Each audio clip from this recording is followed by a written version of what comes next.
Liking the Tom Petty.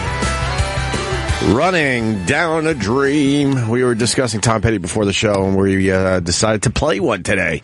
Justin wanted to go with a slow one. I'm like, you can't go with a slow one. You got to keep this upbeat, right? It's not that slow, though. You don't know how it feels. That is a really good song. It's a great song. The video's amazing. I'm not a fan of Tom Petty, but that song I heard on Super Bowl Sunday when he did the Super Bowl. Yeah. And I was like, fuck, that's great. And I actually went and bought it. Did you really? Yeah, that's an awesome It's a very good song. Will you say the same thing about Coldplay?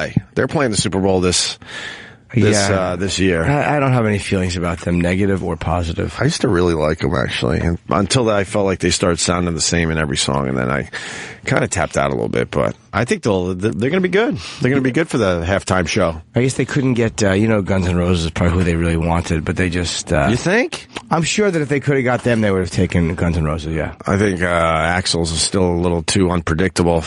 Maybe. He likes to hold up people, so that would be a problem. That'd be an issue. Axl, we need to start the third quarter. You've been hanging out for an hour. That's a good point, yeah. They've been in the locker room for over an hour. Yeah. Axl, you need to get out there and do your halftime show, please. It's right. He's unpredictable. They can't fuck around on that day. There's no way they would take that chance. You're costing us $1 billion. Yes. Please, Axl. Now we're up to an hour and a half. Yeah. The guys are getting frustrated. We need to play the second half. Please, I beg you. Oh, God, can you imagine if he pulled that shit at the Super Bowl? Can you imagine? I was a huge fan of Guns N' Roses, and I've told the story, but I saw him in Toronto, and he pulled that shit. It was at least an hour, hour and a half, possibly 2 hours. I don't remember anymore, because I'm talking 20 years ago, and I still loved him. Still loved him. I wasn't frustrated by it in the least. But we all just sat there in Toronto waiting for this fucking guy to come out. And then he finally did, and he certainly didn't disappoint. They were amazing. Yeah. Absolutely amazing. I think that was the only time I saw Guns N' Roses. It was that outdoor stadium in Toronto. I don't know the name of it, but it was wonderful. This Burt Reynolds thing, too, I'm reading this as we're talking. Have you seen the clip? Yeah, we have the clip. I haven't watched it. I did. I watched it. Is Burt Reynolds saying, I just want to ask this, you didn't have to watch the clip. Thank you, sweetie. Let's watch the clip. I think it's worth watching. Yeah, it's 38 seconds. Okay. You want to watch the clip first and then... Okay, yeah, because I haven't seen it. I have a question about what he's saying. Okay. Burt Reynolds on Sheen. Charlie Sheen. Badly, I think. His father is a very, very decent man. And a dear friend of mine. I feel bad for him. But Charlie, I don't feel bad for him. He's getting what he deserves.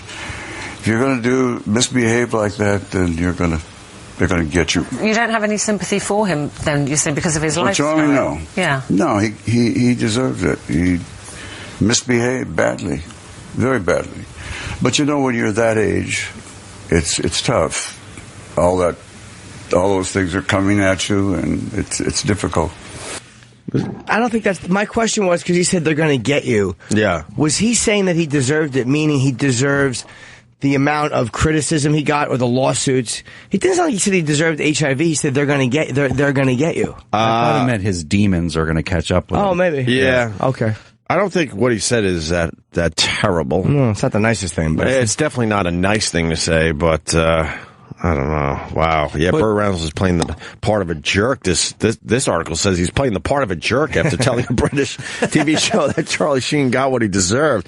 I don't know if he's playing the part of a jerk. He's just speaking openly. Sure. And it's definitely not nice. He's handled it badly. That's absolutely the truth, right? Yeah. But when I saw the headline that it said Burt Reynolds said Charlie Sheen deserved to have HIV, and then you see the clip, it doesn't seem... I agree with Jimmy. It doesn't seem like that's exactly what he's saying. No, I think he's basically saying he deserves everything. That's the mess. Yeah, the mess that he's in. Absolutely, right. Yes. Not he deserved AIDS, but the whole the media scrutiny and the women coming after him and the public scorn. It's like, look what he was doing. He was smoking crack, and that's probably what he's whatever. Yeah. But I just think something seemed a little bit off about that. But wasn't Burt Reynolds a womanizer in his day? Right. So in a way, isn't he lucky?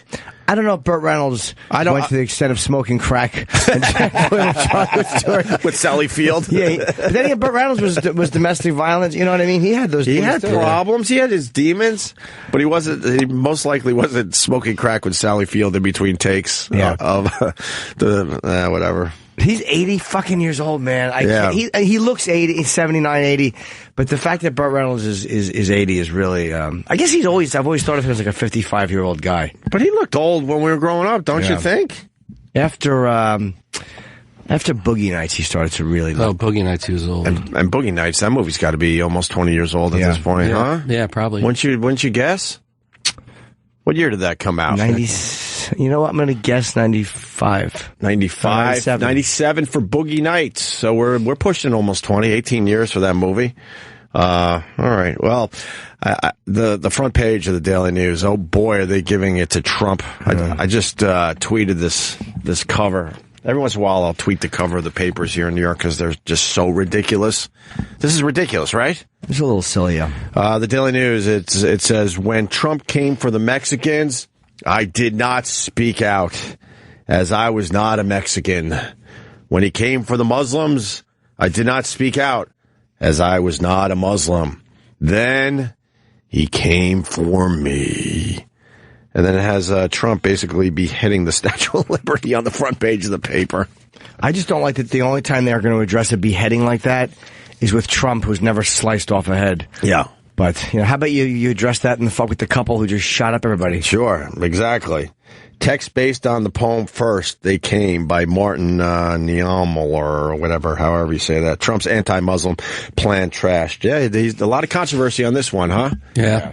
Oh, and they got him as Hitler in this photo, huh? Yeah. Who's doing that? The Daily News as well? Daily News website. That's cool. On the website, they have him as Hitler. Cool. But they didn't put it. They weren't brave enough to put it in the actual paper. Yeah, that's smart. That's very accurate. That's good. Yeah. What he said was I thought it's kind of stupid, but Hitler?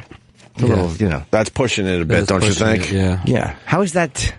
How does that make sense? Because he says something dumb. He doesn't want Muslims to come in the country because he's afraid they're going to commit acts of violence. Okay, that's a stupid thing to say. Fine. You don't have to agree with it. But he didn't say, I want to kill the Muslims. Yeah, no. I mean, right now, there's a lot of people in this country that are scared of Muslims. That is a fact. Yeah. And angry. And angry. And angry at the Muslim community. And like we've said, I think you need more leaders, stepping up and speaking out about this. But in general, and most likely, the majority of Muslims are never going to fuck with you. Never. No. But still, there's sleeper cells and there's people out there. That's right. That are already in this country that will do horrible things to Americans. It's going to happen more and more. We were talking about this right before. So how do you handle that? Right. How do you handle it? I think the people are already here, by the way. So to worry about the people that are now coming into the country, I think the people that are going to do bad things to America, they're already here. Right. And they're sleeping. They're still sleeping, waiting for that alarm clock to go off. I think we've invited two into this studio a while ago. Stangle's a part of a sleeper cell. Are you part of a sleeper cell? Jimmy, you will be fine. What? You made comments yesterday about the Jews, Opie. What do you mean, the Jews? What? I just like saying it that way. Comments. But, Sharpened teeth. I don't. Oh, right, the sharpened teeth thing. I don't think, what Trump, you can't announce that you're going to go after people in this country based on their religion. Like that goes against the fundamental kind of, right? Yeah. Things. I was reading something that the White House kicked him out, or what was that article? No, it's just they said he disqualified himself as but that was right. Disqualified himself, but that's not official, really. No. It's just someone's opinion that Trump disqualified himself as far as running for the presidency. Right. By saying something that they see as, I guess, so egregious. Yeah. White House press secretary responds to Donald Trump's comments on Muslims. What he said disqualifies him from serving as president. You want to watch a little bit of this? Sure, I kind of figure this. They're just saying it theoretically it should because of what he said was so terrible. Yeah, but he has said so many terrible things and it hasn't affected anything. No, it's not going to either. And every time one of these things hits, people go, well, here it is. He finally blew himself up, and then it doesn't blow him up. No. Right. So we'll see how this plays out in the coming days. Let's play this. His proposal to ban all Muslims from entering the U.S. Can you say if the president will be doing anything more beyond what he said in the speech on Sunday in terms of calling for more tolerance for Muslims. Will he? Can you pause? I'm sorry. Please pause. The president calling for tolerance to Muslims. That's why guys like Trump and what he's saying resonates with people, because everyone is tired of fucking Obama saying be tolerant. No one's being intolerant, you fucking dope. No one's beating up Muslims. We're not targeting Muslims. Stop telling us to be tolerant of Muslims. Yeah, there's no stories coming out. No, we're not saying fuck all Muslims or burn. No one is saying that. Yeah, that's a very good point. And we're tired of being told that after a shooting, be tolerant. Yeah. Because, again, if it's all these other mass shootings that are happening, it's funny, Trump is not saying be tolerant to mental illness or be tolerant to people with guns who don't know how to handle it. So I think that's what happens is people get sick and tired of the fucking president saying show tolerance and don't jump to conclusions. No shit, stupid. Right. We're not. Yeah, we're showing tolerance. We are. Absolutely. It's insulting to always be told that after a shooting when it's done by a Muslim, but if it's done by a white extremist. When's the last time he said be tolerant for white extremists or be tolerant for school shooters? So stop it. Or like you said, mental illness. That's the big one there. Right. Back to the clip. Will he be maybe having some sort of a public meeting with Muslims, maybe traveling to a Muslim community to sort of counter the sentiment against Muslims that seems to be growing in the U.S.? Well, I don't have any updates to the president's schedule about this, and as you point out, this is something the president's talked about quite extensively, and most recently in his address to the nation on Sunday. Let me just step back and say that the Trump campaign for months now has had a dustbin of history-like quality to it. From the vacuous sloganeering to the outright lies. Vacuous sloganeering? Well said. Vacuous sloganeering. That's the name of my new tour. What a fucking great thing to say. Vacuous sloganeering. Safe to say I will never say that in my life, my lifetime. Dude, how fucking brilliant. Do you know how nice, how much he loved that rolling on his tongue? Right. He probably said that in an argument one time, or his wife said it to him. You're vacuously sloganeering. And he's like, honey, I know you're a cunt, but I'm going to write that down. That's brilliant. This guy had the same major as me in college, and boy, we were on different... Communications. Yeah, no, you guys seem pretty similar. Communication majors, and boy, have we taken different paths. Oh, wow. I remember these dorks in the classroom, though. I hated all of them. Well, vacuous sloganeering. That's a Whip 'em Out Wednesday. It was vacuous sloganeering. There you go. You guys are a little closer to it. Oh, there's no audio on the clip. Oh, no, please. I was re-queuing it because there's something else that comes after the sloganeering. Okay, vacuous. Do we get to hear that again? Yeah. All right. Ooh, good. Quality to it. From the vacuous sloganeering to the outright lies to even the fake hair.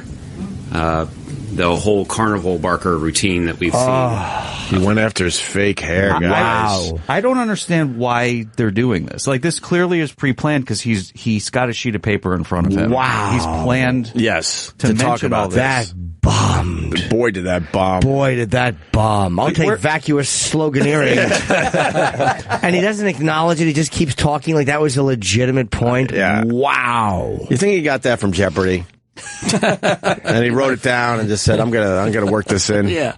Ooh, this is in the near future. What is vacuous sloganeering? Right. That's Jeopardy shit. All right. The fake hair. The whole carnival barker routine that we've seen for some time now. The question now is... Can you pause? I mean, these guys are going after that whole carnival angle, but the fact is he's killing it in the polls. Yeah, so he's speaking a lot of people's language. Yeah. So that's insulting to all those people that are going, yes, I love that he's going against the PC culture and whatnot. And then these dummies try to downplay it and call him a carnival. There's a little more substance behind what Trump is saying. Right. I mean, he says outrageous things, obviously, but there's a lot of people in this country that are sick of the political correctness in this country. Yeah, and why is that carnival barking? But what Obama is saying, now be tolerant. It's like that to me is carnival barking too. They should both stop it. Yeah. But enough already with the same. If Obama was taking a bit of a tougher stance or a more realistic stance or just a more honest as far as his constituency feels stance, Trump would have not nearly the same effect. Yeah. But, he looks like a counterpunch to what Obama's saying. Be tolerant. Yeah. We are being tolerant. We have been. We absolutely are. No one is calling for Muslims to be injured or to be thrown out of the country. It's fuck, man. If you're annoyed that everyone who's doing most of the terrorism that's been done internationally is Islamic, you're Islamophobic. I mean, come on. Right. I think it's more of a problem for the Muslims in the country than you and I, because people are starting to look at them like, what are you all about? Yeah. That's going to be a huge problem. Well, Muslims are tired. They're tired of the vacuous sloganeering. I think that's the point. Do you even know how to spell that?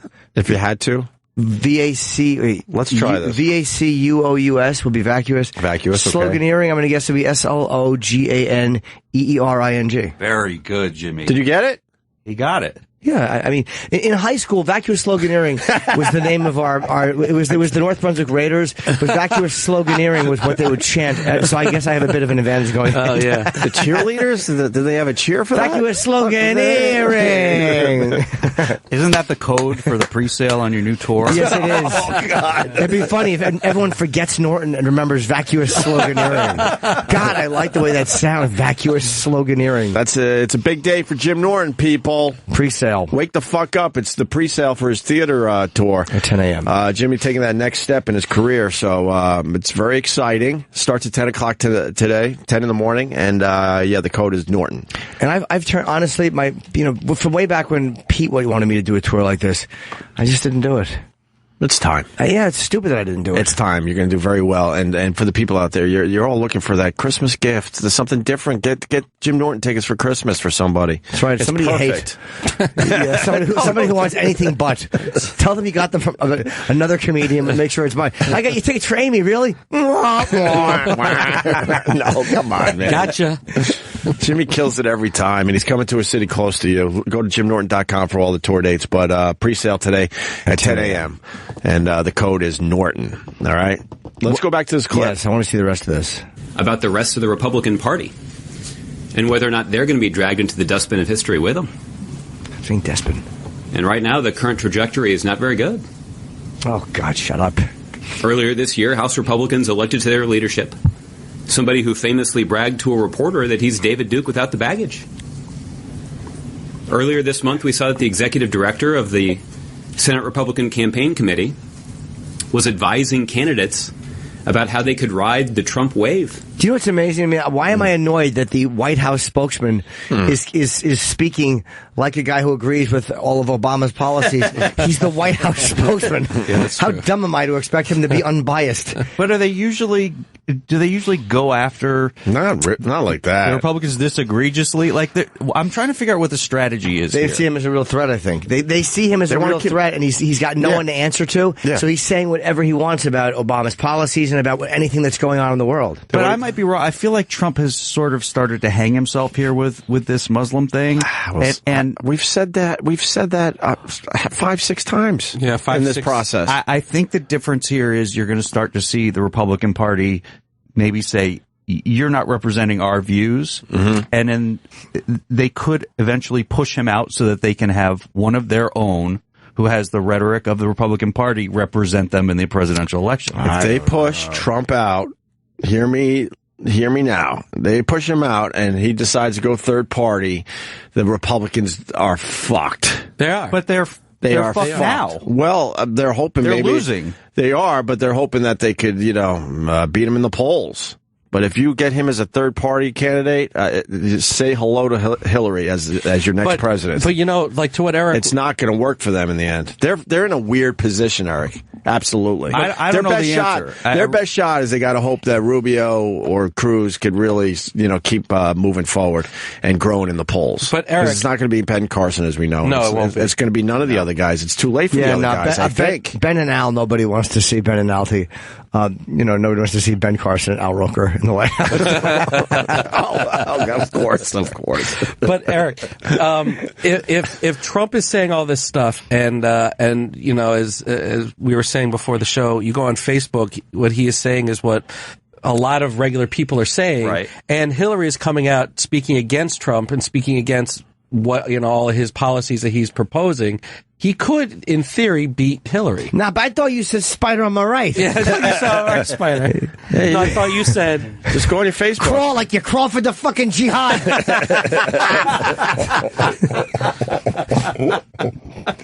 I mean, he could beat her. So if the Republicans turn their back on him, it's a mistake. Beat her as a third party? No. If he stays with the Republican Party, right, and she is coming out against what he is saying right now, and most of America is behind what he is saying, he could beat her. Hey, I don't like that domestic violence talk. That's Justin Stengel saying that. No, that's not. He could beat her. Beat her in the election. I don't care for that at all. This is what I was telling you guys about before the show. I don't care. Context is unimportant. We get a couple more of these attacks too that are with Muslims being responsible. That plays right into Trump's It does. hands. But at the same time, the fear of a lot of Americans. It's inciting Muslims or inciting what ISIS wants to do. Oh, I know. You can't incite people to murder. You know what I mean? It's like... But okay, so these people already... If there are hate groups that are already worked up, and then they hear what Trump is saying... That just pisses them off more. I get your point. And then, but you could play, you could say the other side. It's like, well, what was it, 350 mass shootings? This one was done by a couple. Like, yeah, right, they're Islamic, and for them it was jihad. But what about the other fucking 349 mass shootings? Right, that's true, too. So it's, that's true, too. It's not just that. No, you're right. Oh, we're a country. The whole thing's a barrel of silly geese. What do I know? This guy's good. How soon before, some good old Americans chase down some Islamic people that they feel look suspicious and kills them, and they didn't do anything wrong? I don't know. It hasn't happened since 9/11. No, I know it hasn't. But if it was going to happen, it would have happened after 9/11. That's true. That was a huge hit, as we all know. And if it did happen, it would be a shitty isolated incident. It would be a shitty isolated. Or whatever. Like, how many people get chased down? How many guys buying drugs get beaten to death? How many guys how many people going to the store get robbed and beaten to death? It's just, trannies. The whole tranny thing, which is a hot topic these days. Right. They get beaten up a lot. The phones are lit. Wow. Let's get to the end of this clip first.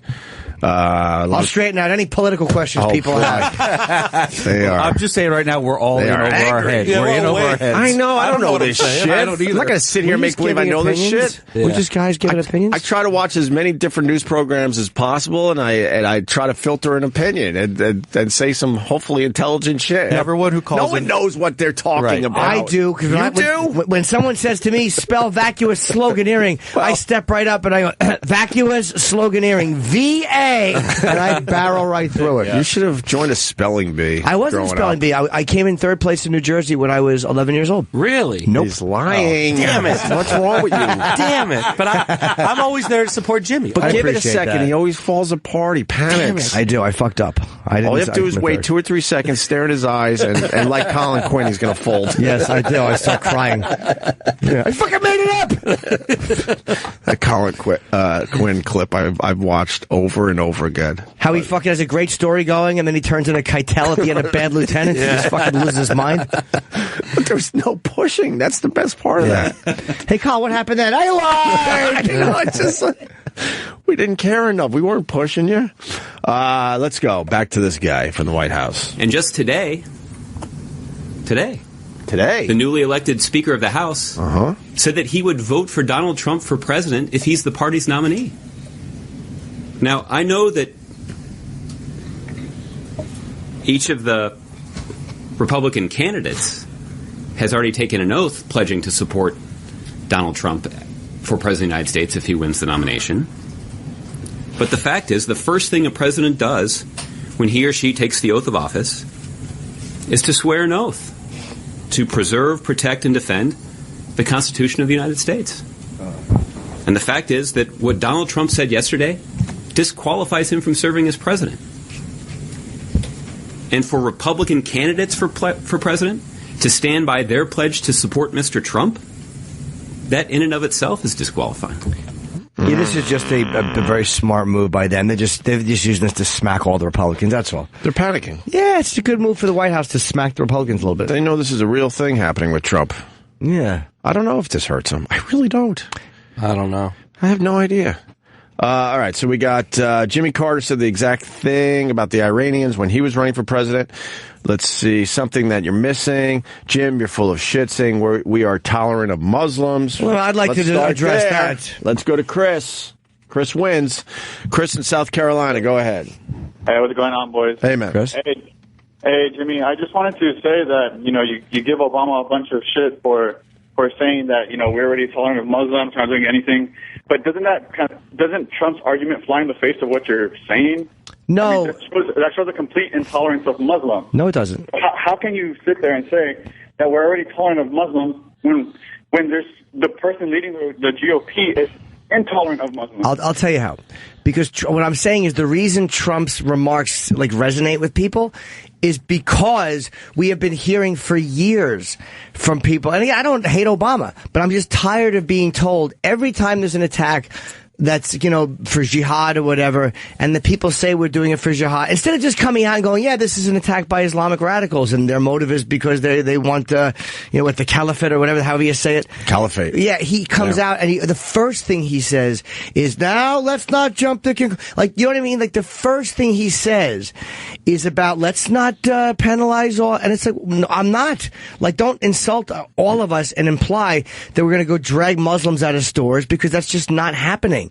I mean, there's been isolated incidents over the years, but very, very rarely does it happen. And as a nation, I think we are pretty fucking tolerant. They were going to put a mosque at ground zero. Yeah. Well, that pissed off everybody at the time. Let's be honest a little bit. I mean, we're talking about intolerance towards Muslims. We're talking about what Obama's saying. Wouldn't you think that a responsible leader would just come out and say something like that? I mean, because what you want to do is you're not living in a time of where everyone is completely tolerant. You know for a fact there is a fraction of people who are intolerant of Muslims. In fact, Donald Trump is speaking that exact rhetoric. I think a responsible leader would just simply do the same, check every box and make sure that he's getting his point across, because unfortunately people aren't as sane as you or me or Opie. We're not banning a complete religious group. No, but no one wants to ban Muslims, okay? We're just not going No, dude, it's not, you're not banning Muslims. What he said was stupid, and it was a reaction to what he sees as how do we stop it. And again, was it the answer? No, of course it's not the answer. You can't do it. It's un-American. But fucking, he just reacted. And the difference between Trump and all the rest of them is every one of them has probably thought of saying something as extreme, if not about Islam, about something else. But they all catch themselves before they say it, because they're really good at this. Trump is not used to having to catch himself before he says anything. So that's why all this shit flies out of his mouth. Well, he's defended it as an actual policy. I don't know if you saw the Chris Cuomo interview with him yesterday, but it was amazing. They're both going at each other. If you all have a chance to check it out. With Trump? Oh, yeah, let's get those. We'll get those clips. If Obama says be tolerant of Muslims in response to Trump, that's a fair response, I think. But I just get tired of it, dude. I get tired of hearing it. I don't hate Islam, and I get tired of my president. The first thing he says every time is a pacifying thing. Like that woman saying to Obama, are you going to go to Islamic? They do a shooting. They murder people at a Christmas party. Dummies like Linda Stassi writes a thing about the bigot who was shot and killed. This fucking dope that she is. Oh, she's the worst. She always has been, as you know. But that's the mentality. All these people are murdered at a Christmas party. How about the next time he does that, he comes out, the next time there's a mass shooting, he says, how about tolerance for legal gun owners? Even though I'm not on that NRA thing. But you know what I mean? He doesn't do it for that group. So why is he doing it for Muslims? I think Obama was on his Facebook page, though, and he sees how the people are talking about Muslims, and maybe he's kind of panicking a little bit. Okay. Because there's a groundswell of support for Trump and what he's saying, and people are getting a bit more frustrated as far as ISIS goes and Muslims in general. I don't think it's fair, because I think, like I said, the Muslims will never affect your life, most of us. Right. The majority of us. All right, mister. All right. What'd you find there, Eric? I found a couple of clips from the Cuomo interview. I'm not sure how long they are. I don't think we should go to them yet. Yeah, go check it out and see if it's worth playing. I refer to Trump sometimes as the Trumpmeister. Ooh. That White House fucking hair joke was awful. That guy's spokesman, he won't last very long as the White House spokesman. No, he can't. He can't. First of all, his fucking collar was too wide. Yeah. His wide collar really upset me and was distracting, and his fucking fat, Laurel and Hardy tie, he was really upsetting. I think that look is in, though, right now. Is it really? I think so. I disagree with Jim about tolerance of Muslims. I live in Texas, and people around here are completely in favor of killing Muslims. So how many? Okay, let's completely in favor of killing Muslims. Let's say hi to Chris in Texas. How are you, Chris? Hey, what's up? Hey, hello, man. Chris. Hey, and kind of goes back to what you were just talking to the other Chris about there. especially here in Texas, I mean, you can go to any news story that has the word Muslim in it on Facebook and look at the comment section. And I'm talking about like local news channels, Houston, Dallas, Austin. And yeah, man, these people here literally are in favor of banning them, of killing them. I mean, they say some crazy fucking shit. And what you just said, Opie, about the president looking at his face, maybe he does. I don't know what he looks at. I don't know what he doesn't look at. But if he looked at that shit, I'm sure that would draw him to go, you know what, I need to calm these fuckers down because, I mean, you guys are, you know, reasonable. And I think in different areas of the country, people are probably more reasonable. But there's certain areas, man, where people just, I mean, it doesn't take much to incite them, and they're already fucking packing heat like the apocalypse is coming. I disagree with it doesn't take much to incite them. I know why you say that, but it's like, hey, look, what people say on Facebook, people say a lot of dumb reactionary shit on Facebook about everything that happens on the planet. Mm-hmm. Everything that happens, people say dumb stuff on Facebook. Mm-hmm. You can't just go to Facebook and go, that's what, oh my God, look what's happening. You know what I mean? Because people say stupid shit about everything. True. Well, but then you match it up with their actions. I literally, just before I left for work this morning, I was scrolling through the news stories, and they have it on video because they got, I guess, surveillance cameras of I think it was a red truck, doesn't matter. But they threw, and I know this isn't that big of a deal in the larger scope of things, but I'm just talking about this mentality. They took a decapitated pig's head and threw it out in front of a mosque. Yeah, okay, so what? Again, I'm not saying so what, like that's a good thing. Yeah. Right. It's a shitty thing. I know it's not that huge of a deal, but I'm saying that when actions start to become a part of this, and it's no longer just words, and also here in North Texas, in Irving, it was just 2 weeks ago that these guys decided to go out there and stand in front of the mosque with their automatic weapons and whatever else bullshit they had with them.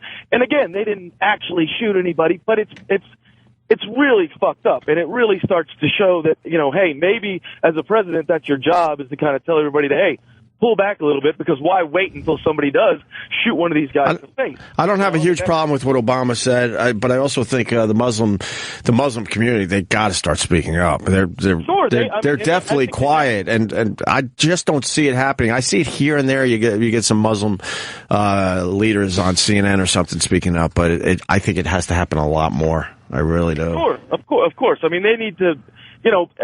But in the meantime, I guess what I'm saying is that when, you know, any leader, whoever the president would be, I mean, they kind of have to come out there. And I realize it's irritating to some people. They're like, oh, listen to this douche sitting here telling everybody to be tolerant. And what you were saying, Jimmy, was you were saying, you know, nobody's doing this and nobody's doing that. You were throwing nobody around, and I'm like thinking, no, man, there's a lot of people who I believe they're not that far away from doing it. And when you start to get some other weird forms of leadership, you know, these people are not all mentally stable. And I mean, I think there's a lot of fucked up people that are fucked up in the head these days. And like I say, when they start to say that stuff on a public forum, and then you start to see little things here and there, like them standing in front of mosques, they released the names and addresses of people in Irving, Texas.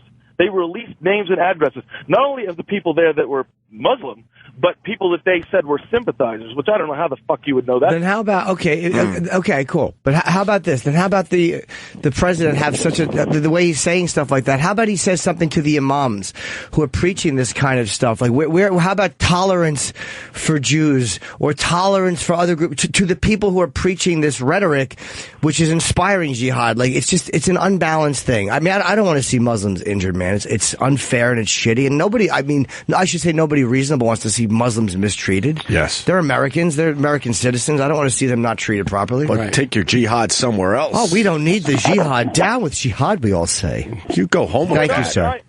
And I understand that, you know, I mean, the critiquing of what the president said, I mean, there's a million ways to do that, because I just find it irritating, that's all.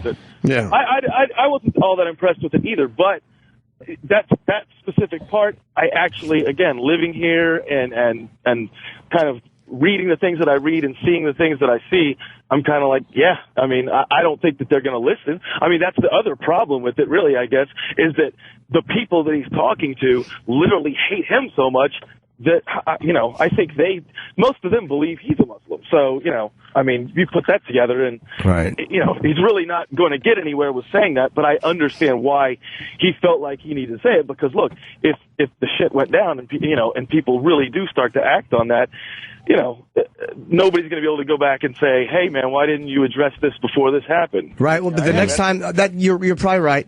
But the next time there's a shooting by some fucking white extremist kook or just some nut who got their hands on a gun and should never have, how about he comes out and he says, "Let's practice now. Don't jump to conclusions about the implication of guns in the country. Don't." It's just it's unbalanced, and that's why I think I'm irritated by it. No. Well, as much as I'm not a huge Obama guy. I really don't really give a fuck one way or the other when it comes to him. But that's the thing, is that he's got such a fine line he has to walk, because it seems like anything he says, he's going to get blasted. Yeah, he doesn't know. No matter what you say, you lose half the people, right? Absolutely. So all he can do is just kind of go, look, I've seen interviews with him where he almost just seems like, look, I'm just fucking telling you guys, what I'm seeing, and I'm not going to get through to most of you anyway, so whatever. I'm only here for another fucking year anyways. Thank you, Mr. All right, Chris in Texas, thank you. Stephen Houston, he wanted to get on. He says, I want to back this guy up. Everything he's saying is completely true. I don't have time, Steve. I'm sorry. We're going to go to Mike in Georgia. Mike, go ahead. Hey, boys. How y'all doing? All right. Hey, Mike. Great show today. Great discussion. Oh, Mike. We're just starting. Yeah, stop with your vacuous what? How could it be a great show? We've done 25 minutes so far. Vacuously sloganeering on the phone. Go right ahead. Go ahead, Mike. Keep sloganeering. I was just going to say, man, everyone's jumping on Trump about this immigration thing, but he just wants to slow down people coming into the country. I don't think he said anything about, Americans and American citizens here. He's talking about, let's slow down and figure out what's going on with people coming into the country. The assholes that committed 9/11 came in on these B visas to the Saudi United States Embassy, and this woman who shot San Bernardino came in on a fiancé visa, from Pakistan. Yeah. And it seems like all he's saying is, hey, let's figure out what's going on, who we're letting in the country. He's also real strong on stopping the immigration from the southern border. And, these open borders, man, they're, you don't know who's coming in and what their plans are. And frankly, our country is not prepared for something like this, especially with all the gun-free zones. And there's not enough cops to protect everybody. And, you don't know who's coming in this country. And maybe we just need to step back and say, hey, maybe it's time to shut down our borders and see what is going on. Mike, one thing you said in there wasn't accurate. You said that he's trying to slow down. He wants to stop immigration for now. What's up, Sherrod Small? He wants to stop it completely until we could figure it all out. Yeah. That's the difference, and that's what's bothering a lot of people. I personally don't know how hard it is to get into this country, but I want it to be harder no matter what. I feel like we have a lot of people in this country, and we should make it even more difficult to get into America, right? Yeah. I don't think that's a bad thing. We don't need to fill up the country anymore. Yeah, and it's a damn shame that we do have those incidents like the pig Ted. Probably just some stupid teenagers, pulling a prank. But we definitely all need to come together and stand behind. Together right now. In my face. Oh, what? And I just That's not how the song goes. Whoa. Vacuously sloganer. All right, Mike. Thank you, buddy.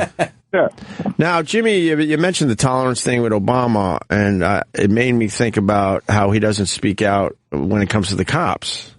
Shouldn't he be saying, hey, we should be tolerant? I thought of that when I was saying it, but he has come out and said things about, look, the police do great. He's come out and said enough pro-police You think things. enough? Yeah, because it's not like people, you did have somebody come up and shoot two cops, but, it's not like they're afraid of cops being beaten up or dragged out of their house, I think you maybe because the cops have guns, he's a little less worried about their well-being or safety. Okay. Maybe. I've seen a lot of people that, look at the Black Lives Matter thing and cops, and I completely think that way more than 99.9% of all cops do the right thing on the job. But those same people that believe that statement want to fuck with the Muslims. Then shouldn't they have that same logic when it comes to Muslims? Like where they know that overwhelmingly, the Muslims are okay in this country. Yeah. Shouldn't those two things be kind of equal? If you believe that about the cops, you should believe that about the Muslims. I think the percentages are a little different, but yes. What do you mean? Well, 99.9 is a little, whoa, I'd say 50-50. Oh, man. What's up, Sherrod Small? Jacket. What's up, y'all? You got a peacock hoodie on today? Oh, yeah, that's right. Yeah, I do. That's some free swag. It's Peacock Productions. Did you see just to get you up to speed, did you see the front page of the Daily News?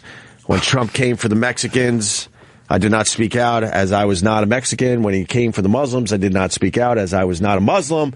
Then he came for me. What is that poem? It's obviously a piece. It says a piece from a poem, but what's the original poem? I don't know. I forget exactly. That's a great cover, though, ain't it? I mean, yeah, it's annoying that decapitated Statue of Liberty. Well, he beheaded. Yeah, because Trump's the guy doing the beheadings. That was very smart. Trump beheaded the Statue of Liberty because that's what is going to happen now. Yeah. He's the guy picking up the knife and cutting heads off. Oh, no, he's not. That's right. No, not at all. Oh, that's right, he's not. It's a famous poem. You know the poem when you see it. First they came for the socialists. Is that how that started? First, that's it. Okay. First they came for the socialists, and I did not speak out because I was not a socialist. Then they came for the trade unionists, and I did not speak out because I was not a trade unionist. Then they came for the Jews. And I stood up and applauded. Why did he write that? That's not a good part of the poem. That's the end of the poem.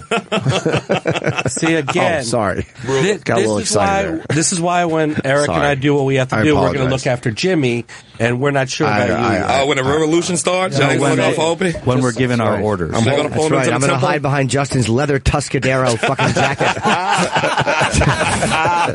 Leather Tuscadero. He's just like a T-bird. Yeah, fucking. Yes, the Lord's a fat bush. It's really annoying me. Lord's a fat bush. Then they came for the Jews, and I did not speak out because I was not a Jew. Then they came for me, and there was no one left to speak for me. So there you have it. So yeah, if you're taking one people's rights away, they're going to come for your rights sooner or later. That's what he's talking about. Yeah, eventually Trump's going to come after us. I mean, that's what they're saying not, today. Though. But I think Sweet Boys? Why would he come for Sweet Boys? I'm a sweet boy. What's not to like about a sweet boy? Yeah, no one's coming after boys with pinchable cheeks. He'll never target boys with pinchable cheeks. We'll always be in demand. But it's the gold standard. Do you notice that all these other candidates are just coming after Trump for the, we can't go after people based on religion, which is true, but they're not saying how they would fight this problem of trying to stop terrorists from coming in the country. And again, we were talking about this right before the show, that we're dealing with an army that's not wearing a uniform. They're not, it's not like we're fighting Russia and they have a military. They're people that have said they will hide amongst us. They will hide amongst their own people. They will sneak around. So if that is the impossible situation of trying to deal with that, how do these other people suggest we battle that? They don't have an answer. Well, it's like when you're looking for the mafia, you always look for everyone but the Italians. Oh, wait, that's right, you don't. You go after the Italians. That's right. When you're looking for Crips and Bloods, you look at everyone but black guys. Oh, wait, no, you don't. You know exactly who you're looking for. Yes. When you're going for the Latin kings, you look for the Jews. Oh, no, you don't. How many times am I going to make the same point? You got it. I like it, though. But it's true. It's true. Jeb Bush, Trump will not be the GOP nominee. That's good. They're saying, what do you and what do they say? What do you and Trump have in common? Shut up. Fucking dullard with a bobbing head. God, is he the He's going to eat words. He's going to eat his words. You just did a Karnak He's going to eat his words. Yeah. What, you think Trump's going to get the nomination? I think so. I don't see any reason why not. We've been trying to say that he's going to be last in the polls for the last year and a half. Yeah. He's getting bigger and bigger. Yeah, it's getting closer. It's less than a year away now. Yeah. We're under a year. When do they have to pick their candidate? It's beginning of the year? Beginning of 2016? March-ish? I want to say March, April. Am I right? None of us know. We're all just going to guess months. No, until we land on one. I don't have any idea. I think it's early. I feel good with March. I feel good with March. You feel like that's your final answer? Yeah. Jan, Feb? And Jeb Bush thinks Trump is secretly working for Clinton. He's like Jeb some Bush kind of... Shut the what was his tweet exactly? That's his... he's so dumb. Yeah. I got it. Hold on. I think he said something about if my father and brother didn't annoy you, I'll be sure to. Stop it, Jeb. We used to think Jeb was the good one. Like, he was the we should have had Jeb in here. He means well. He's just a dud. He's a duddo. You need a little personality to take the White House these days. Oh, he's fucking bland. He always looks like he's on the defensive. But like, remember that news footage we watched where he's against the wall talking? It's like, can you look presidential once? Stop with the aw shucks routine. Oh, no. No improv skills at all. Right. He is uncomfortable to look at. Oh, he's awful. Maybe Donald negotiated a deal with his buddy Hillary Clinton. Continuing this path will put her in the White House. Well, that might be right, but he's going to get that nomination. I tell you that shit. They talked all that shit about him. Now they're going to have to eat crow and high five him at his fucking inaugural. Crow is delicious. The GOP convention is in July 18th through July 1st. Yeah. April, May, June. I was only off by 4 months. That's not too bad. Yeah, July is fine, and they run for a few months. Then they run for, Yeah. I tweeted a video to the Stengels from the Today Show, and it basically sums up this whole situation. Bobby in Kentucky. You did? Bobby, what's the video? Bobo! Okay, so I'll be willing to bet you guys will enjoy this, so you can take a chance. And by the way, Sherrod, I'm so glad to hear you again. I love it when you're in the studio. I love you, Bobby. But check this video out. Anytime an old guy's talking politics in the news, it's always golden. So you got to check it out. Wow, you didn't got the video? What's the video? Yeah, you didn't really give us Way to much. sell it. You didn't really sell it. Is it old I'm dude? taking a chance. I don't know what that means. We still don't know what you... I'm getting it to Eric right now. I don't know. All right, let's take a chance on Bobby's I believe in him. suggestion. He believed in me, I believe in him. Let's go in cold with Bobby. Is this it? That's it. All right, thank you, Bobby. We're going to just play it cold. We don't give a fuck.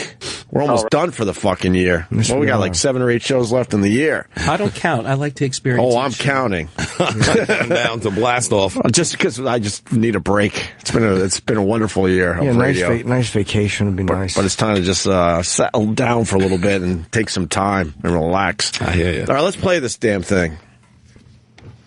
Oh, good shot. I can't hear it. All right, I like it. I can't hear it. I don't know what's happening. What? I heard volume. I can't hear it. I heard everything. And definitely to keep the bad ones out would be great.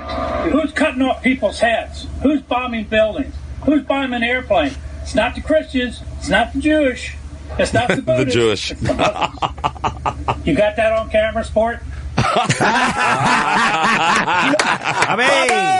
came from Kentucky. Holy shit. You got that on camera, Sport? Good for him. Hey, sports fans! Fuck, he's Bull Meacham. I love that he said not the Jewish. Not the Jewish. Hey, what, are you going to cry? You going to squirt, sports fans? I love it. Can you play that last part again? Cutting off people's heads. Who's bombing buildings? Who's bombing airplanes? It's not the Christians. It's not the Jewish. It's not the Buddhists. It's the Muslims. You got that on camera, Sport? God, that would have been literally the greatest thing I've ever heard if he didn't say the Jewish fucking idiot, because he's never said anything positive about Jews. He doesn't. Yes, that's never. the first time he's ever said a good thing. Yes, because believe me, he has a lot of banking discussions. Who's the one stealing the money? It ain't the Muslims. It ain't the blacks. The goddamn Jews. But when he's saying something nice, he just tripped. He's like, "Oh my God, it's not the Jewish." Wow, I'm actually on their side this time. I can't say it's not Jews. the Buddhists. Right. The guy's now in second place behind Trump. That's his running mate. Trump should just use that and then Trump for president. He didn't. Yeah, he's not used to praising the Jews, and he just got a little tripped. Yeah, up. He got a little tongue tied. He usually follows the Jewish with devils. Trump is talking the Jewish devils. He's talking the language of a lot of people. It's frustrating the fuck out of the rest of the. He's speaking to the people. He but what that guy just said was correct. Yeah, what that guy just said was right. Yeah, that was right. And the fact that he called the cameraman Sport gives me a great joy. And you know it's some old camera guy. I hope not. I hope it's a young college student. It's a young college guy. I hope it's a young college student. Yeah. I think it's an old guy who's been around forever, and he's still calling him Sport. Young white guy with dreads. That was pretty good. I like that. That was great. Got that on camera, Sport? I think people underestimate Trump. Definitely on the coast. They underestimate him. The whole campaign, they underestimate this dude. And people look up to this motherfucker. Mm-hmm. Mm-hmm. You can say what you want. And he's talking to people's fears and fucking... You see the gun lines at the gun stores are long as a motherfucker. Everybody's trying to buy a gun right now. I'm glad I already had mine. Yes. Do you have one? Of course. Do you? Of course. Of course I do. Let's say hi to Jake in Montana. Jake. Hey, yo, how you doing this morning? Jake, you gonna wake my kids, Jake? Why don't you put the dish where they're not gonna fall? Okay, sorry. How are you, These are Jake? the jewels from the belt, his big stomach sticking out. Oh, you idiot. Mr. LaMotta, the belt of a champion is a very rare item. These are the jewels from the belt. Oh, The jewels what a fucking mook. Who takes a hammer to a championship belt? Fucking idiot he is. It's the jewels. That's one of my favorite lines ever. My favorite line. He's just smashing it with a hammer. You put the dish towel Put the on dish, top. put the dish, we're not going to fall. Jake, you like my kids? Yeah, Jake. Hey, so I had a question. You said 99.9% of the police officers, that most of us feel that they do the right thing for the most part all the time. And that those same people are looking at Muslims and spreading our prejudice and our judgment on them. So that 0.1% of police officers don't walk into a crowded room and annihilate 14 to 15 people. Yeah. Happened at my prom. Happened at your prom, really? Little beef. That is true, sir. But the flip side of the argument would be that, Muslims on a daily basis don't have the trust factor that the police have. So when they let you down, it's more disappointing. I was certainly dramatic with my statement, but I guess what I'm trying to say is there are people out there that are convinced that number is way the fuck higher. That, 20, 30, 40, 50% of Muslims in this country are prepared and ready to do something horrific to this country. But plus, you got to remember, people look at Muslims as them, and they look at cops as us. You know what I'm saying? So that's how they judge them. That's a good way to put it. I'm not trying to debate who likes Muslims, who likes police officers, anything like that. I'm a 21-year veteran of the Marine Corps, and I served my time overseas and worked with these people firsthand. And most of them, in the general sense, were as nice can be. They're just trying to make a daily living, trying to... I agree. Right. I agree. Let me speak the language of the Marine. Semper Fidelis. Thank you very much. I said Fidelis just so you'd know that I'm really on the team. Thank you very much. Jake, point taken. A lot of us are very scared of Muslims these days. So point taken. And with all these I'm not emails scared of with no Hillary Muslims. Clinton and everything going around, why has no one asked where certain ships were during the Benghazi attacks? Who? Such that With a what? certain naval ships during the Benghazi attacks. Maybe people should start asking questions like where the USS Iwo Jima was sitting at. Where was it? I don't know the answer. Yeah. I don't know. Maybe I was sitting off the coast of Benghazi and waiting and turning MV-22, waiting to go ashore. And they never give you the order. I don't want to get in trouble. So, you guys have a good day, but maybe some people should start asking questions such as that and quit pointing fingers. I asked, thank you, buddy. I asked Hillary you did. in a text, and she wrote back LOLZ, and I'm like, why would she write that? I'm like, where were these ships? Jimmy, I love you, and you make me laugh every morning. Thank you. Thank you, pal. All right, Jake. Thanks for the call. We appreciate that. He's saying the fix was in. I wish he heard said that. more. I want to know. He doesn't want to talk about it. but it's like he said, ask the questions. No one's going to tell us. We can't Google it. We can't push the guy. He's trying to say that they were waiting to go in. I know. On ground, boots on ground, and nobody gave him the order. Probably off of politics, they didn't want to go in. And we wanted to ask the question, but he wasn't willing to answer. You know what he basically did to us? What? It was a You got that on camera, sport? E-Boogie! Got that on camera, sport. E-Boogie. Oh, I thought you said eat. My finger was ready to go. Oh, Jim. Do you know women hate that when you're on a date? I went on a date recently and I was digging in my nose and I said, why don't you join me for a pick? And you wonder why you're single. I know. I was digging up one nostril and I was going to dig up her nostril. And we could pick each other's and wrap them together and eat them. Oh, Jim, you can pick your friends. Exactly. You can Pick your nose, You can't but pick you your friends' can't eat your friend's girlfriend's assholes. I've amended that statement due to an issue I had recently. You learned a good lesson. I certainly did. Life lesson. All right. We should break, no? No. Our food's not here yet. It's Fuck a almost here. break. All right, we'll keep talking till the fucking food comes. Because I'm hungry. Can I tell you one story? Oh, my God. Break. Let's take a break. It's good. Show's over. Oh, It's my good. God. Go ahead. I was on a flight from Florida to New I York. wish you were over Lockerbie. Sorry. Sorry. It was a year after 9/11. Oh, man. And it was, That would be 2002. 2002. And so we're flying to New Do you York. mean a year to the day? No, almost. It was like it was like right at the beginning of September. Yeah. So we're flying back, and it was like 100 degrees out in Florida where I was. a woman, an Arab woman, came on with a mink coat, like a big, thick, furry coat, and that made everybody all nervous. And then people only thought it was a coat. They realized she just had a short-sleeve shirt on. Is that a Kardashian? Cultural differences. So as soon as she got on, she didn't speak English well, and in broken English, she asked everybody around her, what time does plane leave? And where is cockpit? She kept saying it over and over and over again, and everybody got freaked out. No, she did not. Yeah, and so somebody in front of her ran up and got the stewardess. They got security. They came. They escorted her off. And they took her bag out of the carry-on, and they took her bag from underneath the plane. She left her fur coat on the plane, and everybody started to freak out. They're like, you forgot her jacket, you forgot her jacket. And it was a mob mentality. People got up and started ripping through her clothes, trying to see what was in her pockets and everything. One guy just got up, took off his bag, and left. He wanted no part of any of it. He was not flying with her. And then after, they kept us on the ground for half an hour, and then they brought her back on. She cleared everything, and that was it. But everybody was like, ready. And as soon as they brought her back on... Oh, they brought her back on the plane? Yeah, because she passed everything. And as soon as she got back on, she said, what time plane leave and where cockpit? Like, again. I wonder if there's something wrong with her. I don't know. Was she retarded or was she like... No, she didn't appear to be. I mean, I don't know, but they clearly... She had to be. Where's the cockpit? Why would she say that? And I would be just as nervous, of I course. would too. She but was there's sitting so right many across- people out there that go, well, yeah, you know, that's stupid to be nervous in that situation. I know. And why did she get back on a plane and not curse out everybody on that fucking plane? I would have been like, fuck you, 4F. I know. Fuck you. I saw you throwing my bag. The entire plane was against her. It was a complete mob mentality. But I get why people would be concerned with that. But first of all, she probably has, she has Tourette's. And she probably says cock shit a lot.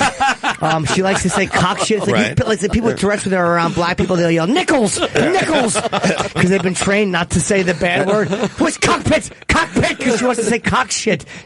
By the way, Angela Merkel, really? Yeah. Fucking stop it, time. Chancellor of the free world is Times 2015 Person of the Year. I disagree. Let's Why? go. Why do you disagree? You don't like Angela? I don't mind Angela. I don't like the fact that she has fucking hair like Tanner Boyle at her age. It fucking annoys me. Hey, Yankees!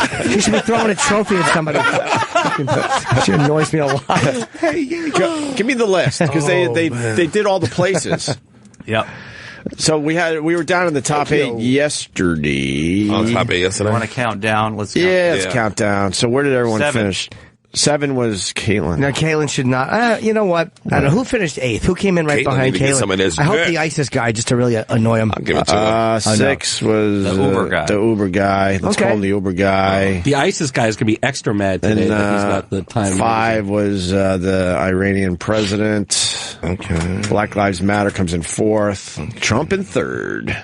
Trumpage. And then the ISIS guy, number 2. Great. Now they're going to be even more pissed at us. I just said that. Fuck ISIS. I just said that. Yeah, if I can't believe it. They don't read well, so they're going to see her picture on the front and ask why Time put Boo Radley on the cover. She looks like fucking Boo Radley. Come on, Jimmy.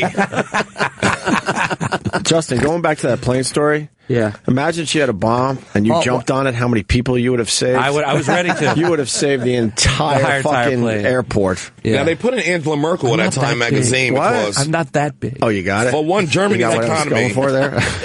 Germany's economy is great, and she's let all those refugees into the country. Yeah, why did they give it to her? 300,000. Because Germany's economy is doing great, and plus they brought all those refugees, and I think Germany took a big part of that. She has a face like McCartney. Like 300,000 refugees in. She's bugging she me. does. Remember when she knocked Bush hands off her from trying to give him a shoulder rub? Oh, that's Remember that? right. No, That's I don't know When if I George didn't Down trying to remember give her a that. shoulder rub, and she's like, it's a great She's clip. like, no thank. I don't know if I've ever seen this. Can I Oh, have man. this? clip. it's so creepy. It's so inappropriate that he did that. He's a creep. So why they give That's it why I to love her? him. For having an open mind and allowing a lot of refugees into I think Germany? that's part of it. I didn't read the article, but I'm sure. Yeah, That's part of it. Shoulder rub. Let me see the shoulder. Because Why is he a Germany nice was guy? Germany's going to do this thing where they having they aging out. Like they don't have a young population like they used to. Why are they aging out? I don't No know. one's They're having not fucking kids as over much. there? Yeah, nobody's having kids. Huh. So they need they needed some of those young refugees to come in to help their economy grow. Let's see this. Bush creeps her out. All right. So classic. Look at her. It's a visual. We'll tweet it out. I've never seen that before. She's like, ugh. Follow us on Twitter, Opie and Jimmy. All the visual shit we tweet out immediately. That's not. But he would probably do that. That's his like Texas boy way of saying hello. Hey, I guarantee he'd say that to he'd do that to a guy. Oh, I think he would too. But it's a world. Yeah, I don't think he meant anything by it. But that's not happy That's hour. a great reaction. Yeah. Well, his father threw up on the Japanese prime minister. I'd say this is a big step up. Yeah. Okay. Touche. Yeah. Okay. Nice. He is such a weird. That's why I love him. He was so awkward. Yeah, he's just an socially awkward boy. That Marine that just called in, I think he's full of shit. I don't know if he is or not. We don't know. He wasn't willing to answer any of our questions. Yeah, we didn't know. We don't know. I'm just too busy looking at them coming. Once again, that photo of that Muslim guy and Marty Feldman coming through. Her fucking face. Walk this way. Really? Try it. What? Raising a killer. Shooting targets found in mother's car. The mother's going down, too. I tell you who I blame, that shitty community and the neighbor for not saying anything. That's where this whole show tolerance and don't be racist and don't... That's where it cost us and is getting in the way. Because the bottom line was they were not going unnoticed. Somebody saw what they were doing. And instead of just saying, hey, look, I got a little suspicion about these folks. They're doing weird shit in the garage. I don't know. We're taught like... That's wrong. Don't follow your instincts. And that would have been averted. The guy who helped him buy the guns got to go to jail. I don't care if he checked himself into an insane asylum the day of the shooting or whatever. He got to go to jail. Well, why did he help them buy guns? It was his neighbor. Illegal? He bought 2 guns in his own name and then gave it to the neighbor. Why? And he's he's Muslim now, the neighbor. Yeah. Well, he should go to jail. Yeah. He's got to go to jail. He's part of it. He's going to have problems. That's where they cleared him, though. That's where the nosy neighbors could be very helpful. Yeah. Yeah. They did clear him. The peekers. They did clear nosy him. neighbors. They cleared him? Yeah. It's time for you nosy neighbors to step up and look for the real shit. Yeah. The neighbors said that I didn't want to seem racist. That's where it all goes. That's where this fucking show tolerance, that's where it gets crazy. Instead of your tree is leaning in my yard and all these leaves, they're officially yours. That's what you need, that person. We now need you people. You need them on the wall. Right. Yeah. I don't mind you as much, but, fuck the tree leaning in your stupid yard. Because when they see something, they damn sure going to say something. Oh, boy, the nosy neighbor. I do a great Nicholson if you want to hear. He said, we need you on that wall. We need you on that wall here, Johnny. Pretty good, folks. Very good. It's not bad. Pretty good. Nicholson be closing with that on the big tour. Big tour, pre-sale today, closing with the big Nicholson on the road. You need me on that wall, Danny. I remember even when I first started, that was considered hacky when you turn around and you'd have the Nicholson. And here's what this is why I really do wish I had a fucking bomb belt at times for the audience. Because the comedian would turn around with the Nicholson face, the crowd go, we here know it what comes. we're getting. Yes. Here comes the laughs.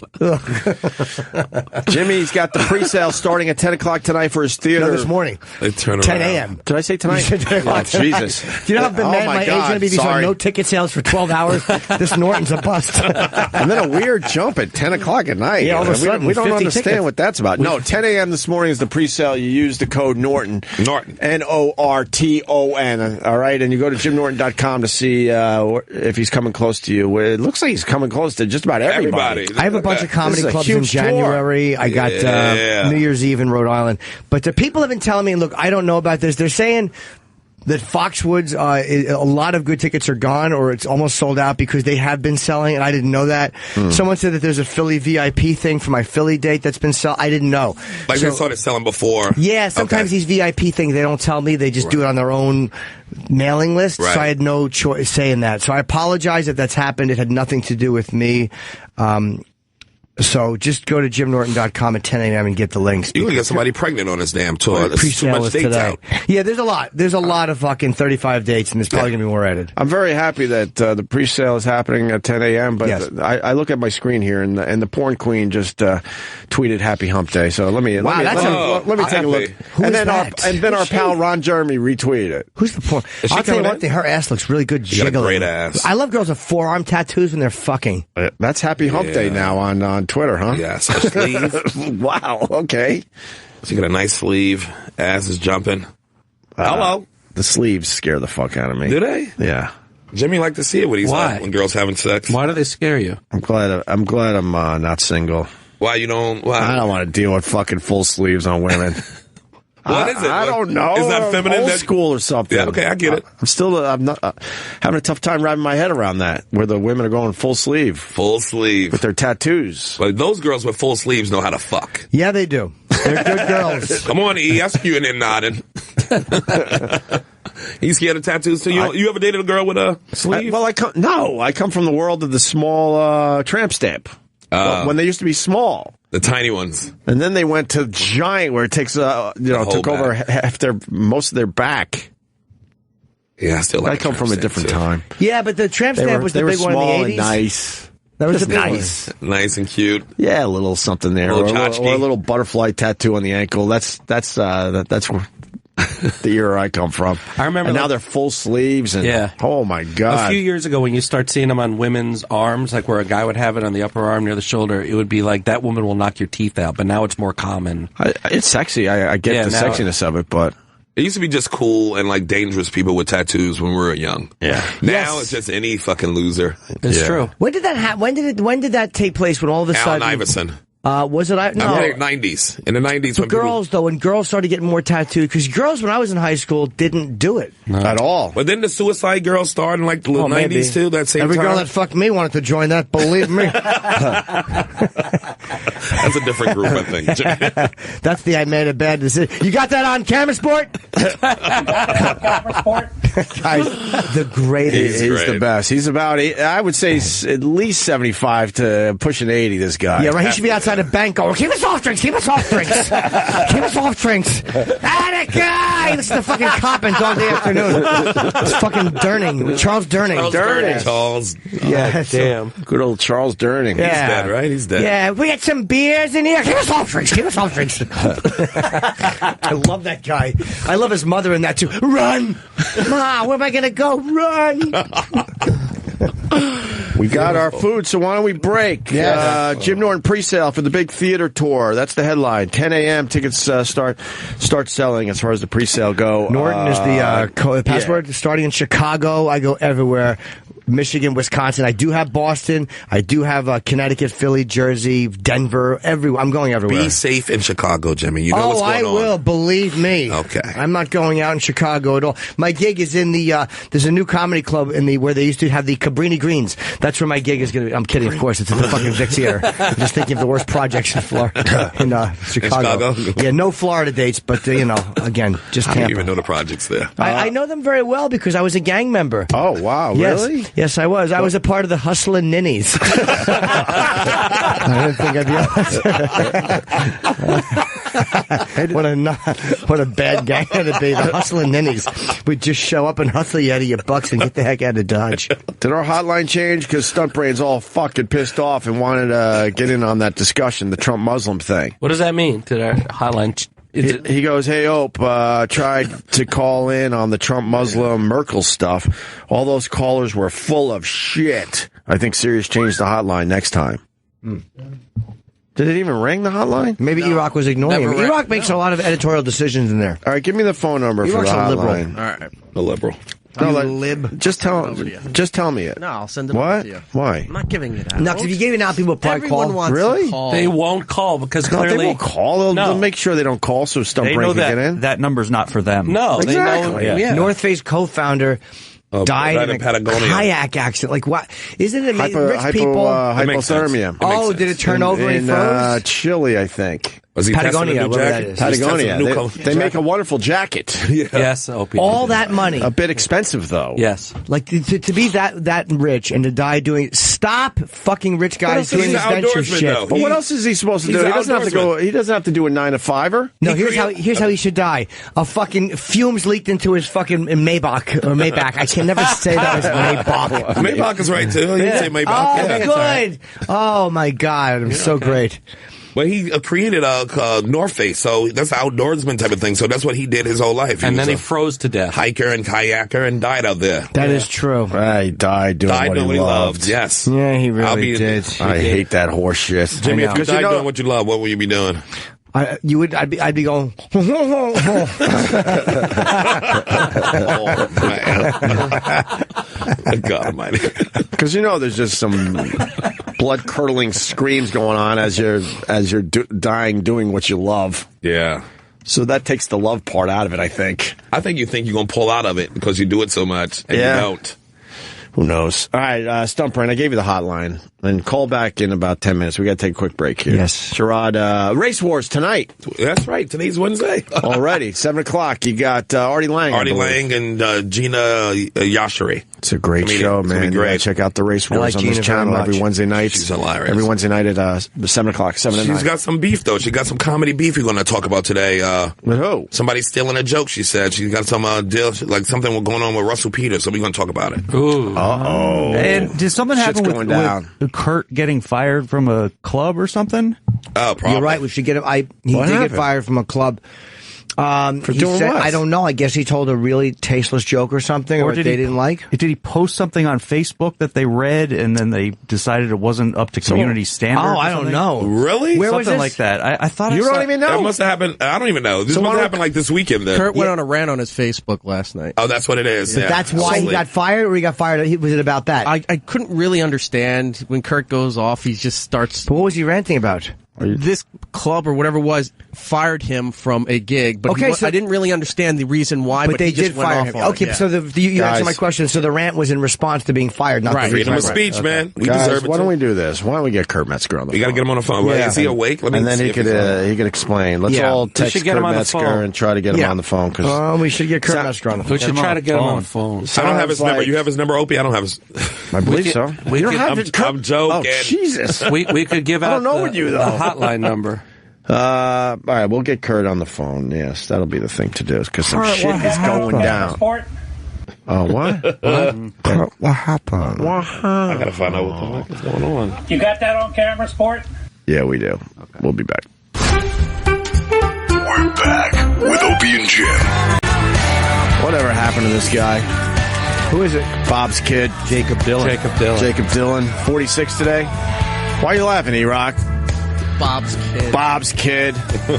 Well, he started to have his own career, and now he's back to just being Bob's kid. He ruled the late 90s. He didn't rule. He had two or three. One song, didn't he? He was pretty hard. I would say he had 2 or 3. You're saying he had 4? Yeah. And then completely went away, right?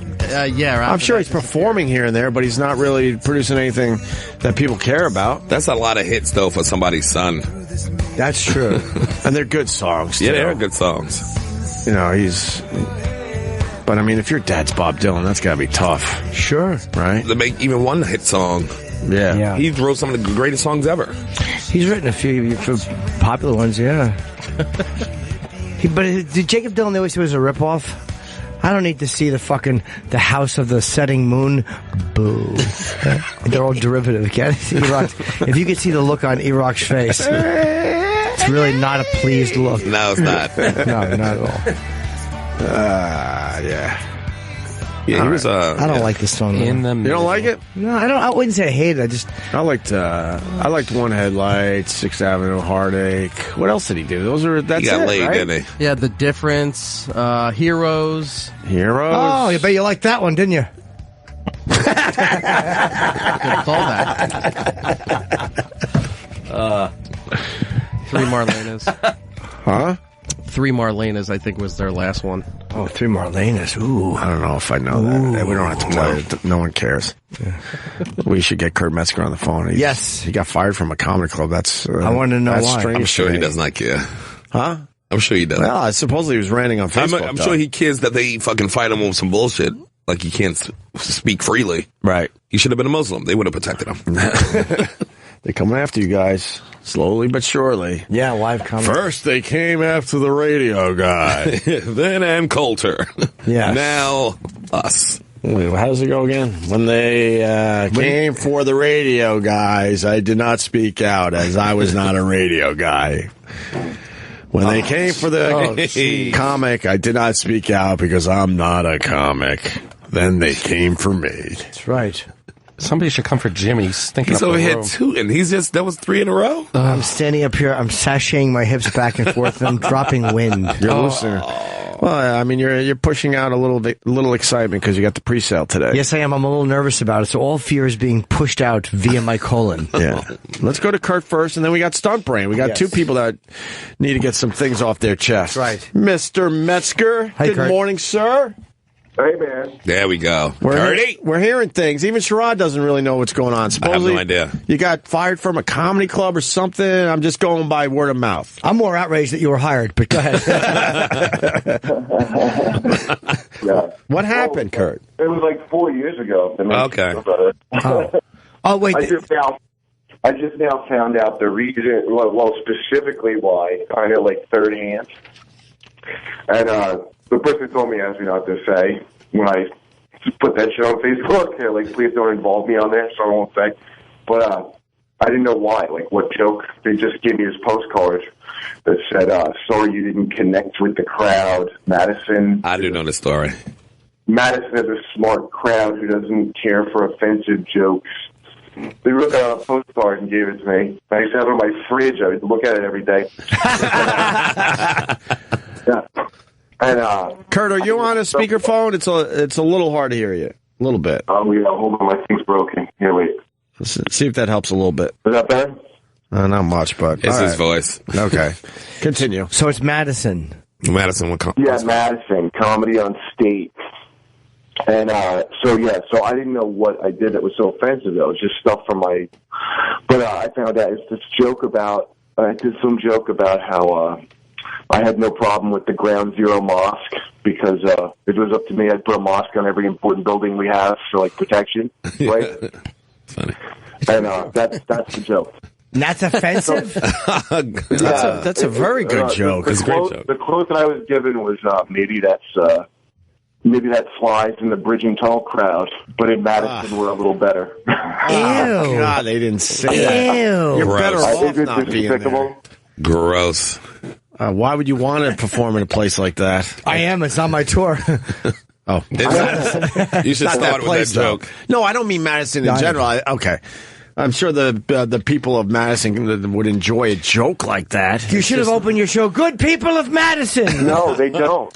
They don't enjoy a good smart joke. crowd that doesn't care for offensive humor. I was wondering what that was. So then you went on a little rant on the Facebook, people are saying, Eric said? Yeah, I took it down, though. After I had that for a while, then I took it down. All right, so this is a non-issue. Yeah, We're talking about like it non-issue at happened all. 5 minutes ago. All right.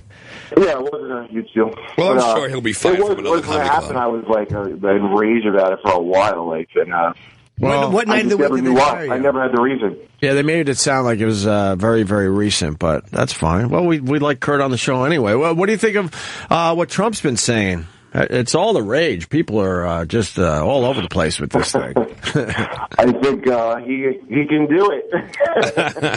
I think it's going to be Trump. And if you think he can't be Trump, it's you sound like Doc Brown when Marty told him Reagan was president. Yeah. They went, The actor? Yeah. Yeah.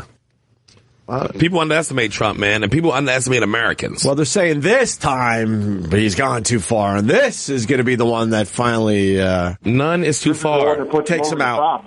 What did he say exactly? No Muslims can come in? No Muslims can come in until the government gets a hold of what's going on. And figure some shit What out. what if I'm already here and I want to convert? Can I stay?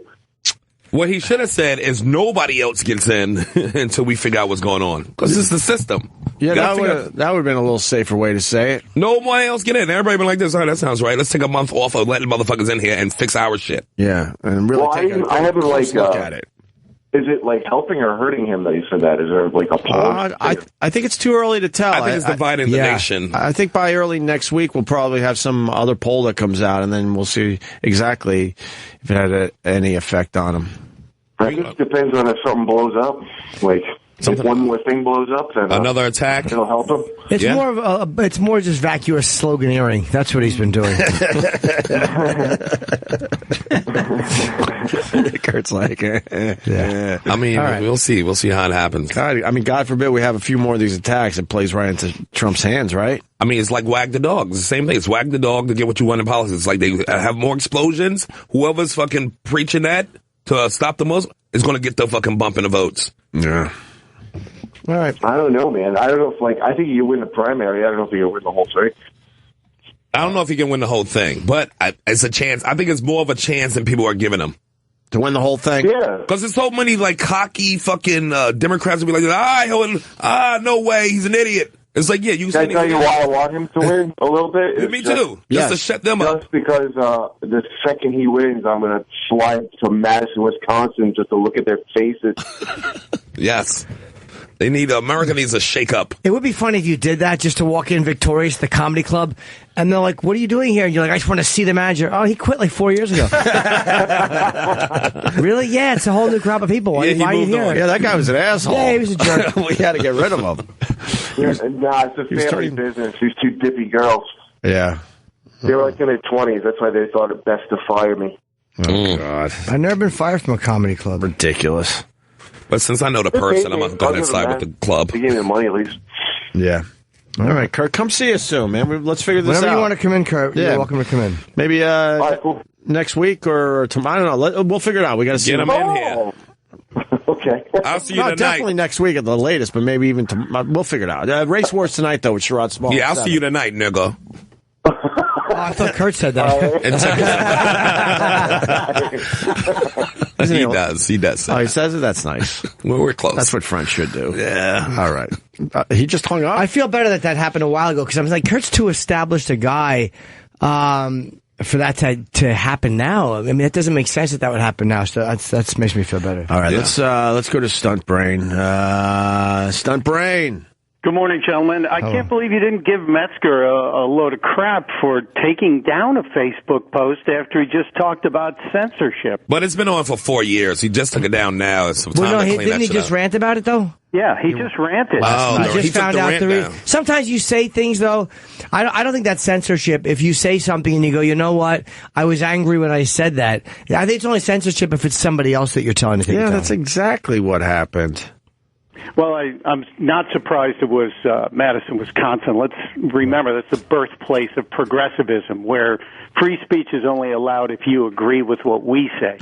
Yeah, I'll see how my set goes there. I don't know how well I'm going to sell in Madison, Wisconsin. I think my agent is showing more faith than he should have. You'll be fine.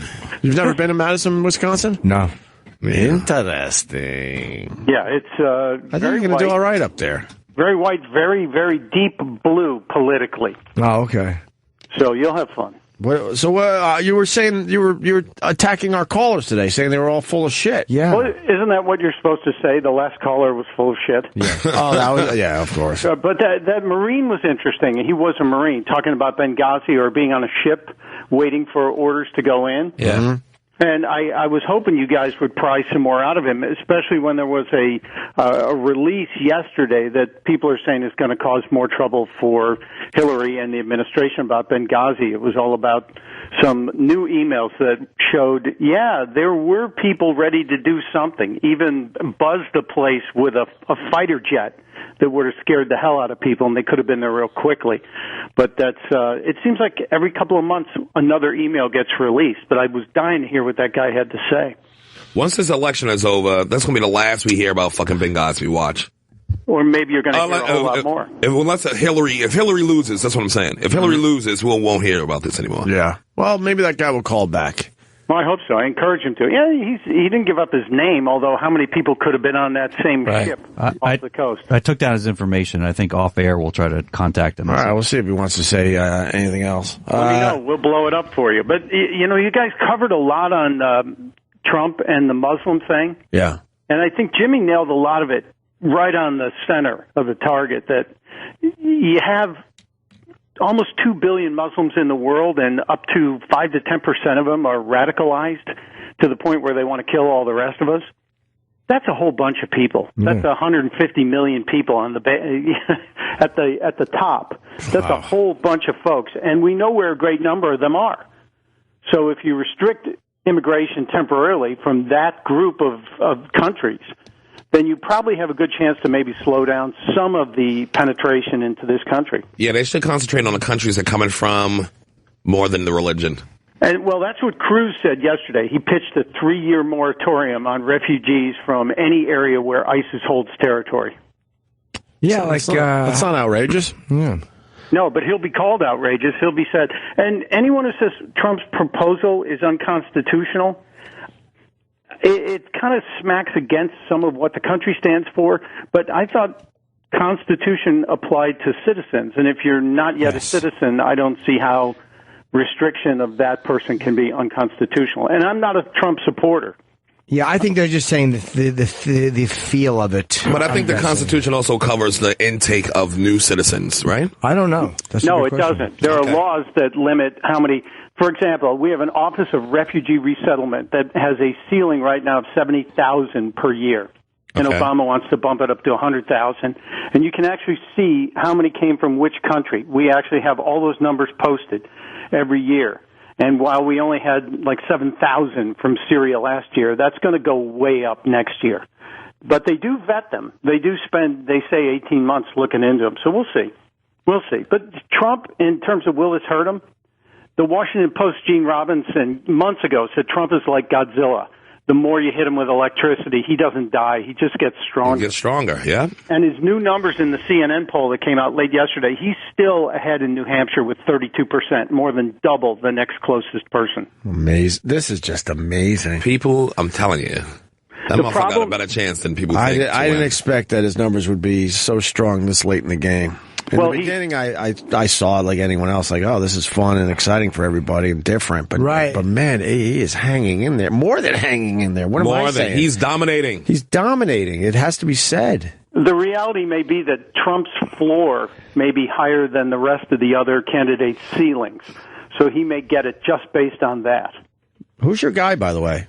I Rubio? haven't picked one. I like Ted Cruz's smarts. I know Jimmy hates his look and his haircut. Yes, his face bothers me. His part. I don't like anybody whose part I can see from Google Earth. But I got to tell you, you were very fair on that CNN video attack yesterday. Oh, thank you. You were very honest and fair on that. Cruz is a smart guy.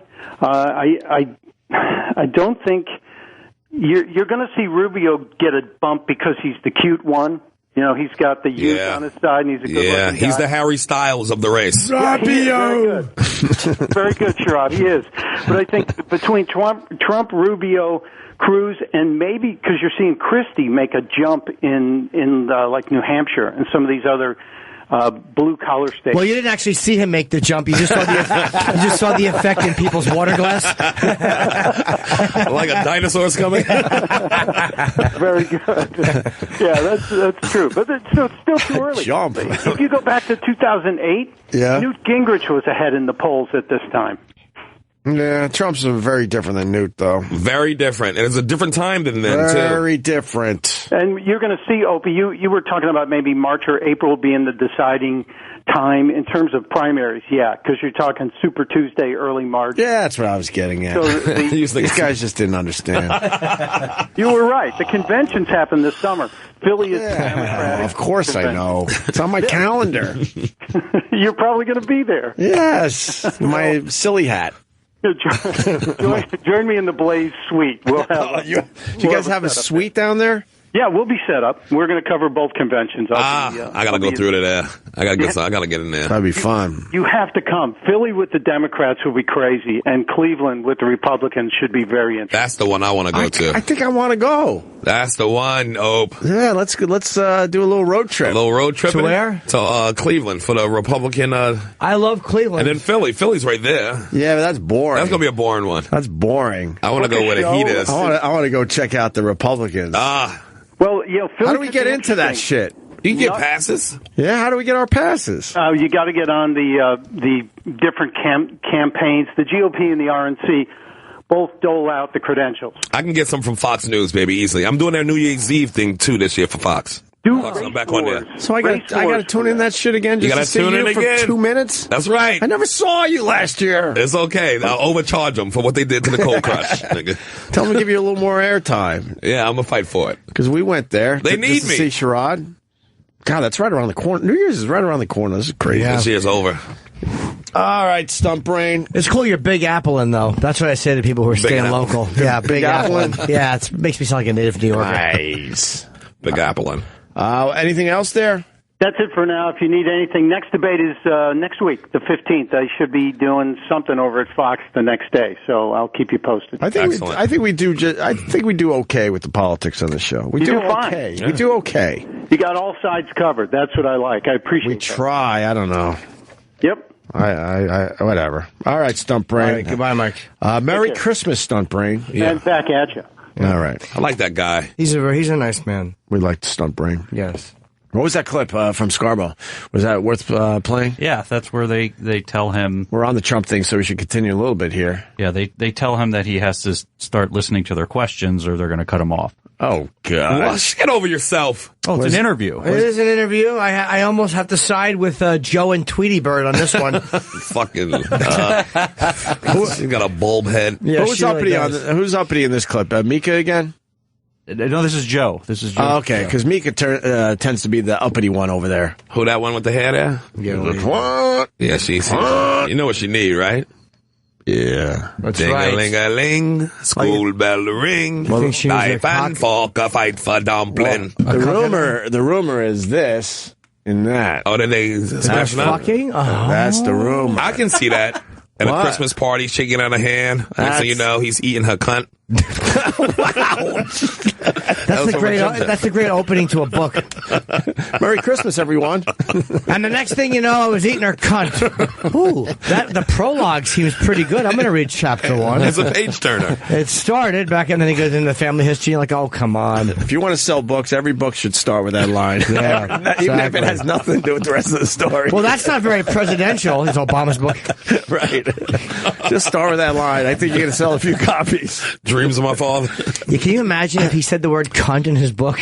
I would buy it. I would read it. Yeah. All right, let's see how this went down. Let me ask you this. What, do you believe that we need members of the Muslim American community, of the Muslim community around the world, to help fight the war on terror? And perhaps that this is incredibly counterproductive? No, I think it's something that has to be done. I think it's a temporary move. I'm not looking at this long term. I'm looking at a temporary. We have to get our hands around a very serious problem. Look at what happened in Paris, the horrible carnage. And frankly, Mika, if you look at Paris, and I hate to do this because the Commerce Department of Paris, the Chamber of Commerce is going to go crazy, but Paris is no longer the same city it was. They have sections in Paris that are radicalized where the police refuse to go there. They're petrified. The police refuse to go in there. We have places in London and other places that are so radicalized that the police are afraid for their own lives.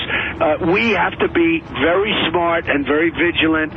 We have to find out who gave this guy $28,000, put it in his account. How many other $28,000 checks were made? Are there thousands all over the country? When you say you're afraid, I think you should be afraid. You should be afraid of the other side, not my side. I want to get our hands around a very difficult situation. All right, Donald. Don.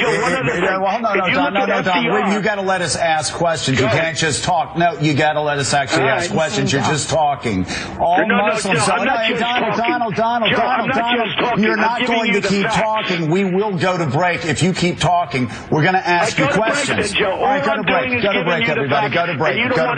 Go to break right now. We'll be right back with more. What a dick. That was Joe Scarborough being a twat. What a dick. That was him being a twat there. I don't get it. You got a great moment going on. Just play it out. That was Joe being a twat. Like trying to be in charge and fucking is my show. Trump was following up, and he's very verbose, but he was just following up on an answer. They always do that. They all fucking filibuster, yap, babble, whatever you want to call it. Just continue yelling at each other for another, few minutes. No one's going to turn that shit off, right? That was the best MSNBC's ever been, and he went away from it. Yeah, he's stupid. They went to commercial instead of having good TV.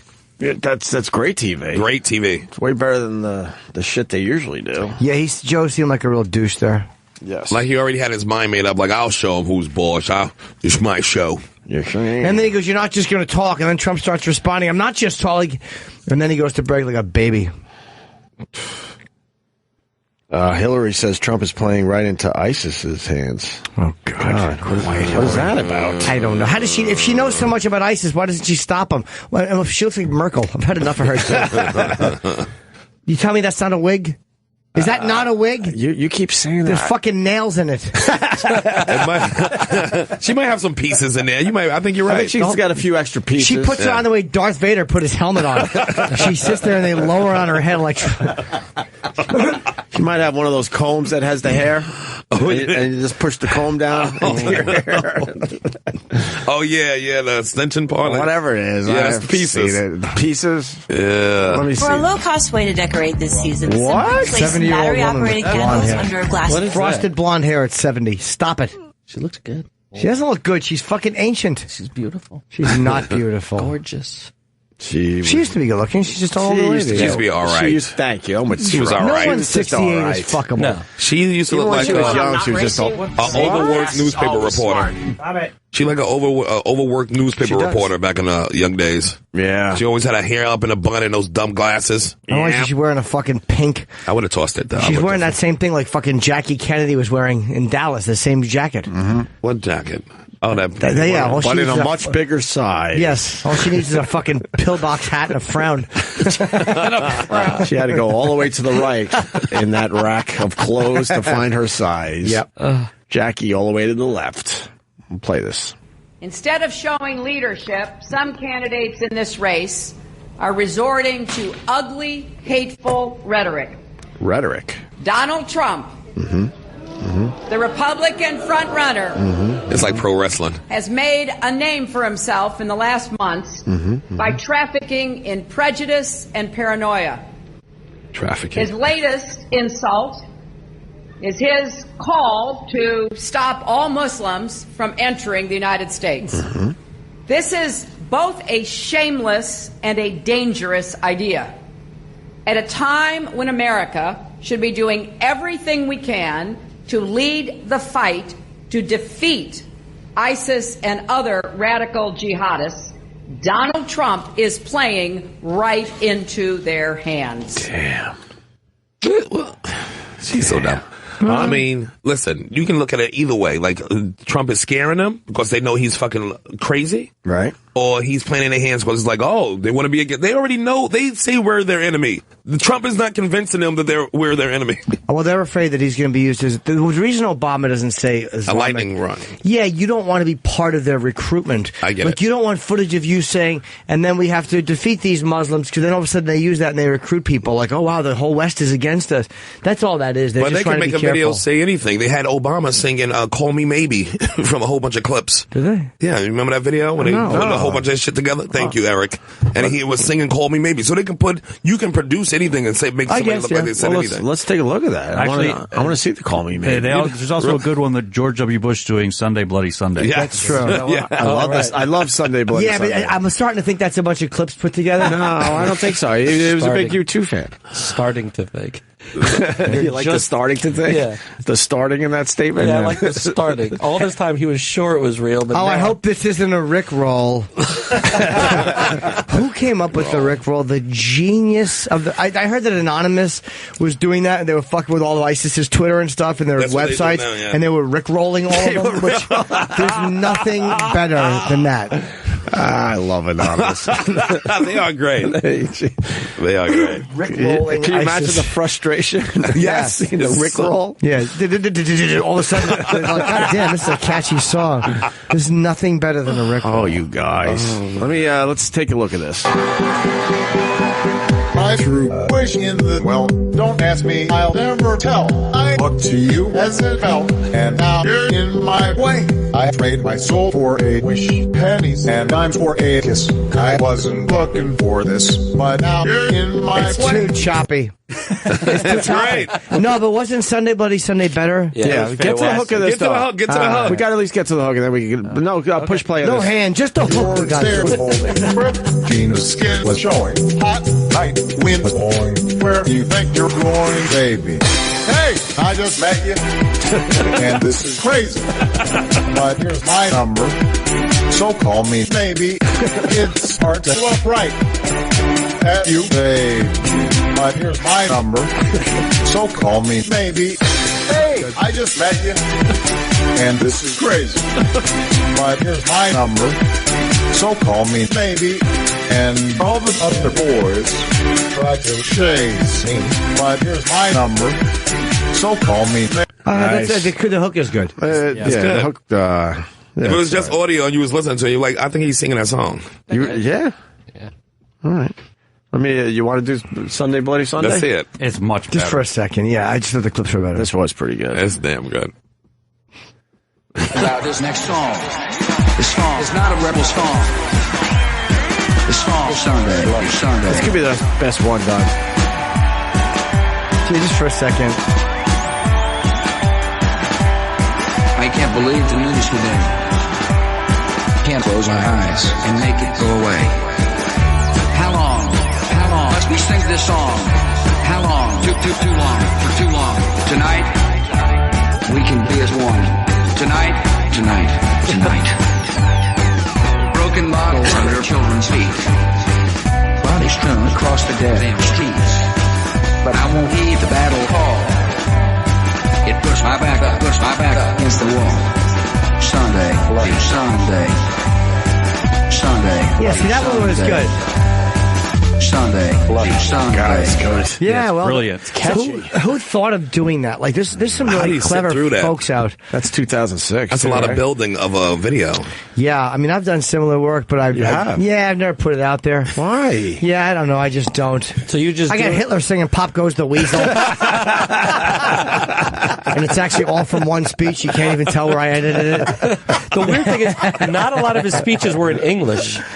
Yeah, that's the ironic part. That's what made it so hard. Yeah, and he goes, "Pop goes the weasel," and his finger points up good-naturedly. Really, really rare. Oh, wonderful. All right, we're tweeting this shit out for you.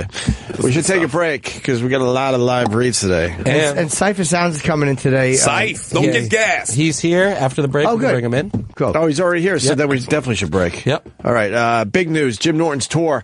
Boom. You got the pre-sale today. It's a theater tour. Jimmy's taking the next step, so please go and get your tickets to see Jim Norton. He's coming into a city close to you. Pre-sale starts in an hour, and you use Norton to get the tickets. And then tickets go on sale for everybody starting tomorrow. So there's your chance to get really good tickets. Boom! Yes. JimNorton.com. I thought you wanted to add more to that. No, I'm just like, please go. I just want people to go to the shows. They're going to go. JimNorton.com to see all the cities he's going to. He's going to be a very busy boy in the first part of next year. A busy boy. It's a 5-month tour, yeah. 5 months. And then I want Australia. People keep telling me Australia, England. Australia and England, I really, really want to go. Definitely. It's going to be good. Very much. Yeah. It's time. Yeah. It's time to do it. And you got Sherrod and Kurt Metzger tonight doing Race Wars on this channel. Oh, that's 7 o'clock with Artie Lang and Gina Yashere. That's right. And on tour with Tracy Morgan. That's right. Nice. We'll be everywhere, too. We got Cipha Sounds next. Stay there. Back with Sherrod Small. You know it. You know it, baby. And we got Cipha Sounds coming into the studio. Cipher! Promoting No Small Talk comedy show on Tidal. Yes, I didn't even know he had a show. He's Tidal. It's brand new. Tidal? No, it's Tidal. Oh, okay. And I was like saying Tidal. Hey, buddy. Scythe! For the first time on the show, Cipha Sounds. Oh, really? Yeah. Don't get gas, Scythe. Don't get gas, Scythe. Thanks, Sherrod. What happened? That's the saying. That's what the all right. Funkmaster Flex used to scream that at him. Oh, really? Yeah, that's like the catchphrase, slogan, whatever you call it. What's it mean? Don't get gas means like don't get big-headed, don't get ahead of yourself. Oh, okay. Yeah. You know what I'm saying? Yeah. It's kind of slow and easy. What's up? Yeah. What's up? You guys know each other? Of course. Sherrod? Yes. Yeah. Oh, you know Jimmy him? too. Oh, yeah. I'm the only one that doesn't know He plays you. at the Comedy He's Cellar a now, comedian, too. too. Okay, very cool. What's going on, man? Welcome. Thanks for having me. I used to work right there, Shade 45. With Sway? No, before Sway. Sway took my job. Oh, black man took your job. You know how it is. Who was before Sway? I forgot. Me, Cipha Damn, Sounds. Cyphers. I started the morning show on Shade 45. Me and Angela Yee. When I left, Angela Yee stayed. Yeah, okay. Right. So it became her show after us. That's what I'm thinking. And then thinking. she left. Yeah. What year did you leave? Because you might have been out of the building before we were here. Oh, yeah, you guys weren't here. Oh, we weren't. Okay. Yeah, you guys weren't That's here. why. I would have seen you in the hall. That's what I'm thinking. Yeah, this was like probably 6, 7 years ago. Maybe 7, 8, 8. 9 years ago. Oh, wow. Yeah. Damn. Because I was at Hot 97 Morning Show for 7 years. With Pete Rosenberg. So like 8 years probably. Were you at Hot 97 when all that craziness was going on? Yeah, I was there for 17 years. The shootings outside the studios? You was there for the shootings? Yeah, I mean, I wasn't there that day, but yeah. I was Oh, there. so you knew not to come in because you knew the shooting was happening? Yeah, you feel the vibes is getting crazy. You got the message on your pager? There was only 3 shootings. The Amber Alert. Amber Alert. Don't go to Hot 97 today. There was only 3 shootings. People think there was like only 3. That's a lot. That's a lot at a radio station. Only 3 shootings. That's a lot at James Brown's Only house. 3. What were the 3 again? I'm trying to remember. Okay, so the 3. The first one, or I don't know if it was the first one, but it was something to do with Little Kim. Yep. Oh, and her boyfriend, the dude she was dating at the time? Oh, now I don't remember. It was CNN and Little Kim, right? CNN? Capone and Noriega. Okay. Yeah, Noriega. I thought you meant But Ted Nori Turner's wasn't there. station. Nori wasn't there and Kim wasn't there. It was like the entourages. Okay. Then there was a Game in 50. Something happened with Game in 50. That's right. That was a big one. And then there was Gravy, the guy who played Biggie in the Biggie movie. Right. He used to be a rapper before he did that. And he don't rap anymore though. Huh? I don't know. He got shot in the ass. But he got shot outside and then still went upstairs to freestyle, and his ass was bleeding. Come on. No, really? that's gangster. Jesus. Of course Wait, that's he gangster. handled it better than Forrest Gump did? Fucking impressive. Ice cream. They give me ice cream. Was there some question about whether the last one, Gravy's, was staged? Yes. There's a controversy of whether he shot himself to get the Why in the ass, though? Yeah, I that's guess not a hip big hop. guy. Yeah, okay. Well, that would be the best place to take it if you're shooting Because yourself. it's fleshy meat. Right? Yeah. Go a little sideways. Yeah. Right through the cheek. Make sure it doesn't start going toward the asshole itself. just make sure it goes should be like- all right. Yeah, you don't hit the fucking spine or hit your internal, Exactly. your colon. Maybe that's why he went. He Or the still taint or anything. He went in and rapped after that Yeah. because that's not hip hop getting shot in your ass. So he had to Right. do something more hip Yeah, hop to balance out and the bleed out his streetness. ass while he fucking did 16 bars or whatever they call it. What was the vibe at the station when some of this stuff was going down? Just another Wednesday. Hot 97. I don't give a fuck. I mean, the hip hop has a lot of street elements to it, so we were always around that kind of stuff. It being at work, it was never like inside. Yeah. But yeah, the vibe of the building wasn't good. It wasn't a shut good us vibe down. in there. It was like, thick. Yeah, we had like security. Like there was, you used to be able to just walk in the building. Then after that, there was like those little gates, that security in the front. Like a bad high school. They gave us we used to have 4 elevators in the building, and then after the shooting, we were only allowed to use 1 elevator. That's the only one that would go to the 7th floor. They couldn't mingle y'all with the other they people in the didn't want building. us to mix. Yeah, like, people in the elevator. The building had like the carpenters union in it, so they were like, "I'm not gonna get shot going to." They call work, your elevator the Underground Railroad. You gotta get the nigga Vader in the back. The old nigga Vader. Jesus. That's They a had scary rough. way to go to work. That's crazy. Every morning? Yeah, there was no problems in the morning. It was at night. I used to live downtown. I lived on Hudson Street at that time. Yeah. And one night I came home from work, and then there were all kinds of crazy sirens. And I said to my wife, someone just got shot. And then we read the next day that Gravy got shot in the ass. Oh, really? Yeah. Outside of Hot 97. Yeah, Little like Kim, 1 block too. away. Same They thing used to happened with Kim.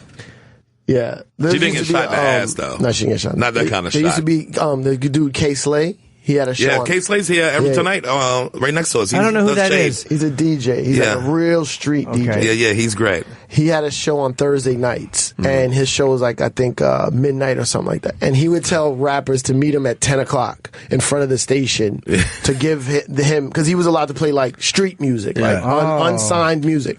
So there'd be like 50 people in front of the station, cars triple parked, people blasting their music out of the radio just in front of. I like that. That's amazing. But people in the neighborhood's not gonna like that. But. But how many? How many would he actually play That's from? cool as hell. A lot. Would he play a lot? And whoever didn't get played, do they come back in and go like, "What the fuck, you didn't play"? They probably come back Because I buy a lot of CDs from those guys in Times Square that they autograph it for you. I mean, it's a really great musical promotion. Jimmy buys it because he don't want them to mug him. Do you go back and say, "Mister, there was no music I'm on like, the CD. I'd like I to want see my your money manager, back." please. This was blank.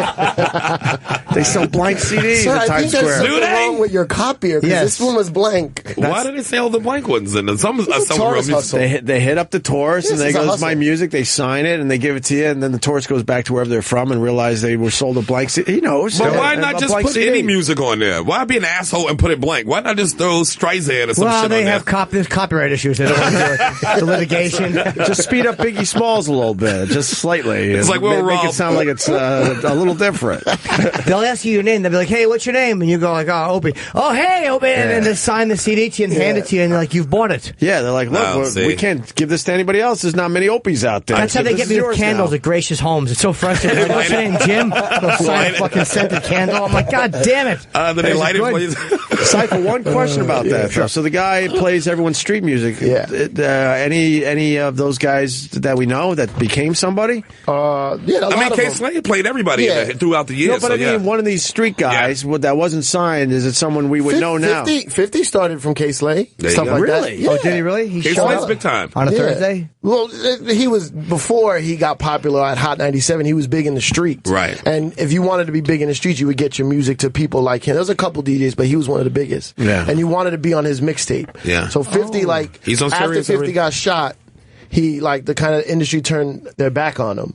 So he had to, go through the streets. And then he got super popular, more popular than he was before. K-Slade. I've never heard of him. He's here every Wednesday, right across from us when we do Race Wars. He's right there in the next studio. He's doing his a show. legendary guy in rap. Oh, okay. I took Tracy Morgan by there last week, actually, when Tracy came in. We went to go see K. He wanted to see him? Yeah. He's huge. I don't know He's this huge. K-Slade. Yeah, he's great. He want to do Race Wars, so we're You going to bring had him a- on. You had a hockey I don't player know this on case. the other week, right? Yeah. Last week? Yeah.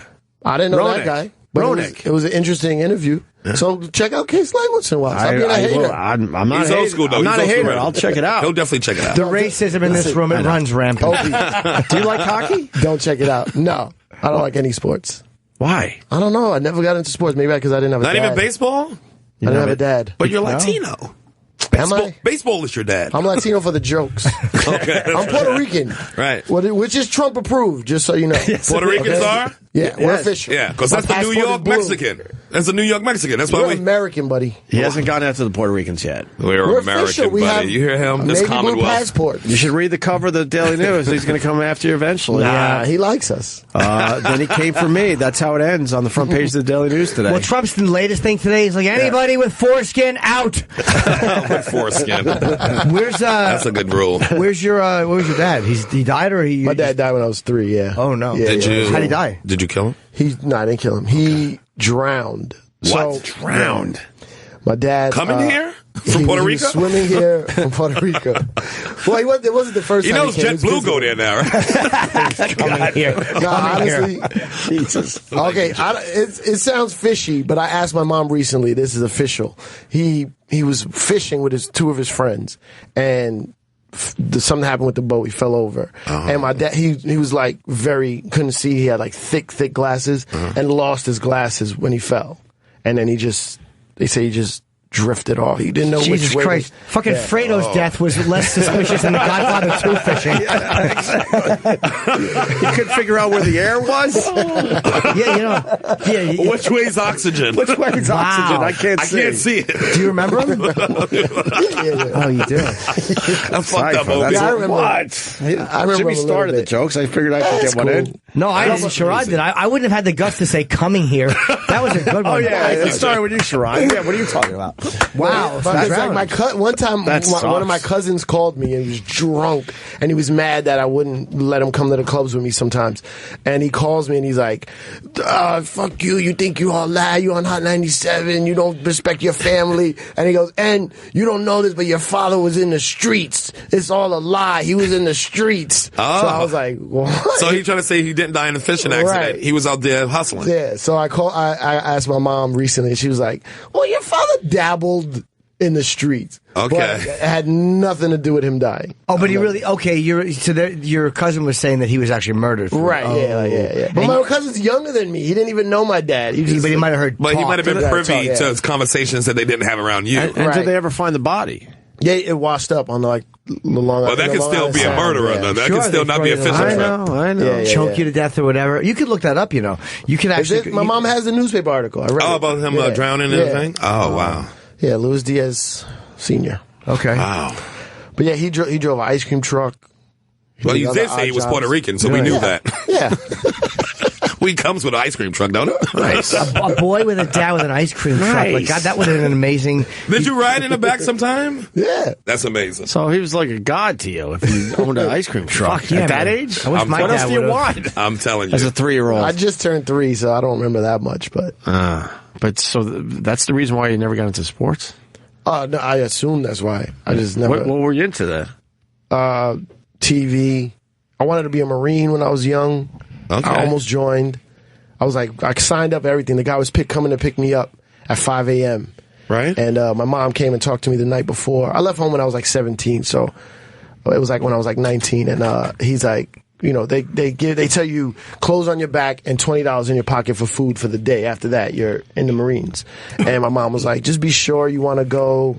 And I had already started DJing, so I was kind of torn. Right. And after my mom talked to me, I called the guy at 4 a.m. and I was like, I changed my mind. He's like, I thought you had heart. I was like, oh, if you're going to yell at me, fuck it, I'm not going. Yeah, right. Yeah, this early morning hollering thing is not going to work. We're going to have to figure something out here, sir. Yeah. I don't do well with yelling first thing in the morning. But that's all I wanted to be when I was a kid, a Marine. I watched every Marine movie 10 times. Really? Like, let's tone it down a little bit, okay? Did you watch The Marine with John Cena? That was awful. No. I was like Platoon and all Hamburger Hill, all those movies. Oh, Hamburger Hill? Yeah, I went and saw that. Fucking the theater, I saw Hamburger Hill. I don't know why I added that. It had nothing to do with No one gives a shit. You where ever I thought saw about going it. to the military, Jimmy? No, hold on. Let me mention the fucking row I sat in, because that would really help the story. Funny, I had an aisle seat. Nice. Get up and No, get I some never more popcorn. did. My dad's military. I never thought of going. He was in the Marines in the 60s, then Army Reserves in like 1970.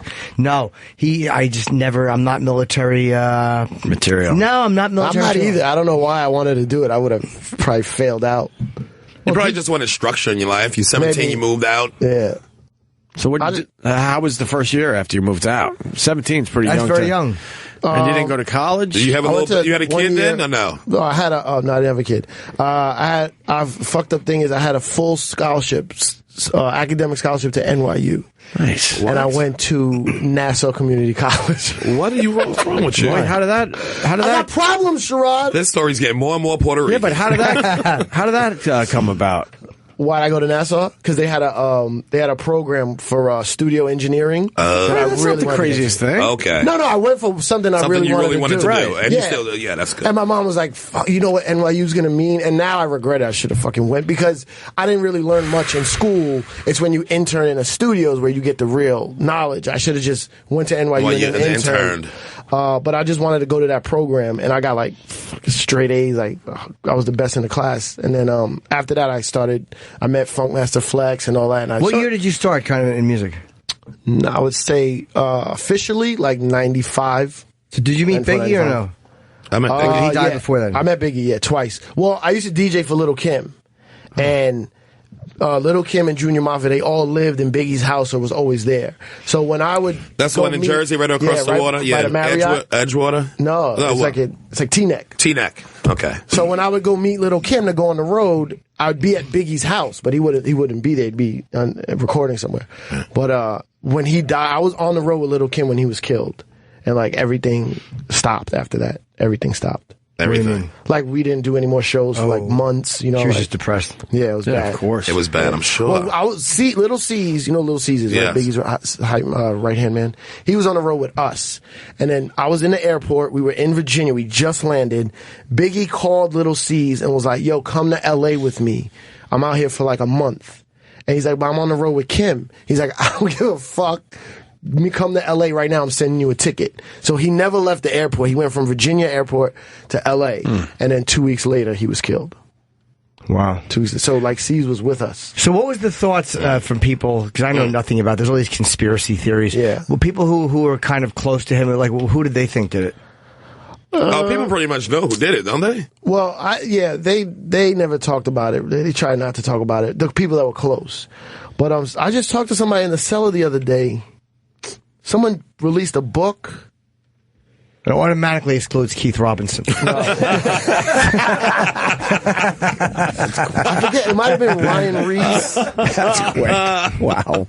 I don't remember who it was, but somebody said. Oh, poor Keith. Somebody wrote a book. God damn it. The cop who investigated it.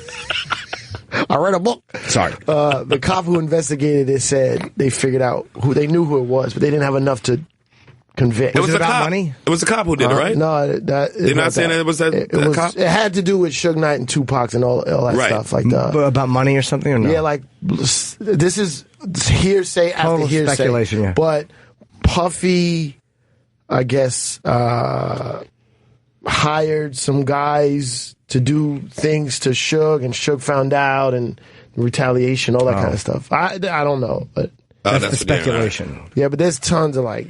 Remember that retired cop from the LAPD who did the whole case and went through it? The guy who wrote the book says that the reason why they fully investigated is because Biggie's mom was suing the LA police department. Right. So they had to come up with enough evidence to make her lawsuit go away. Right. But not really, they don't really care if they convict anyone if they solve the case. But it was enough evidence to make her lawsuit go away. Because I heard it was like dirty cops from LA involved. Yeah. And it was this bigger conspiracy about dirty cops. And it's some of these cops involved in Biggie shooting. So they didn't want to go into that because they'll open up a whole bunch of cases about filthy police out there. But yo, Biggie, he was killed when he was 24, yo. How crazy is that?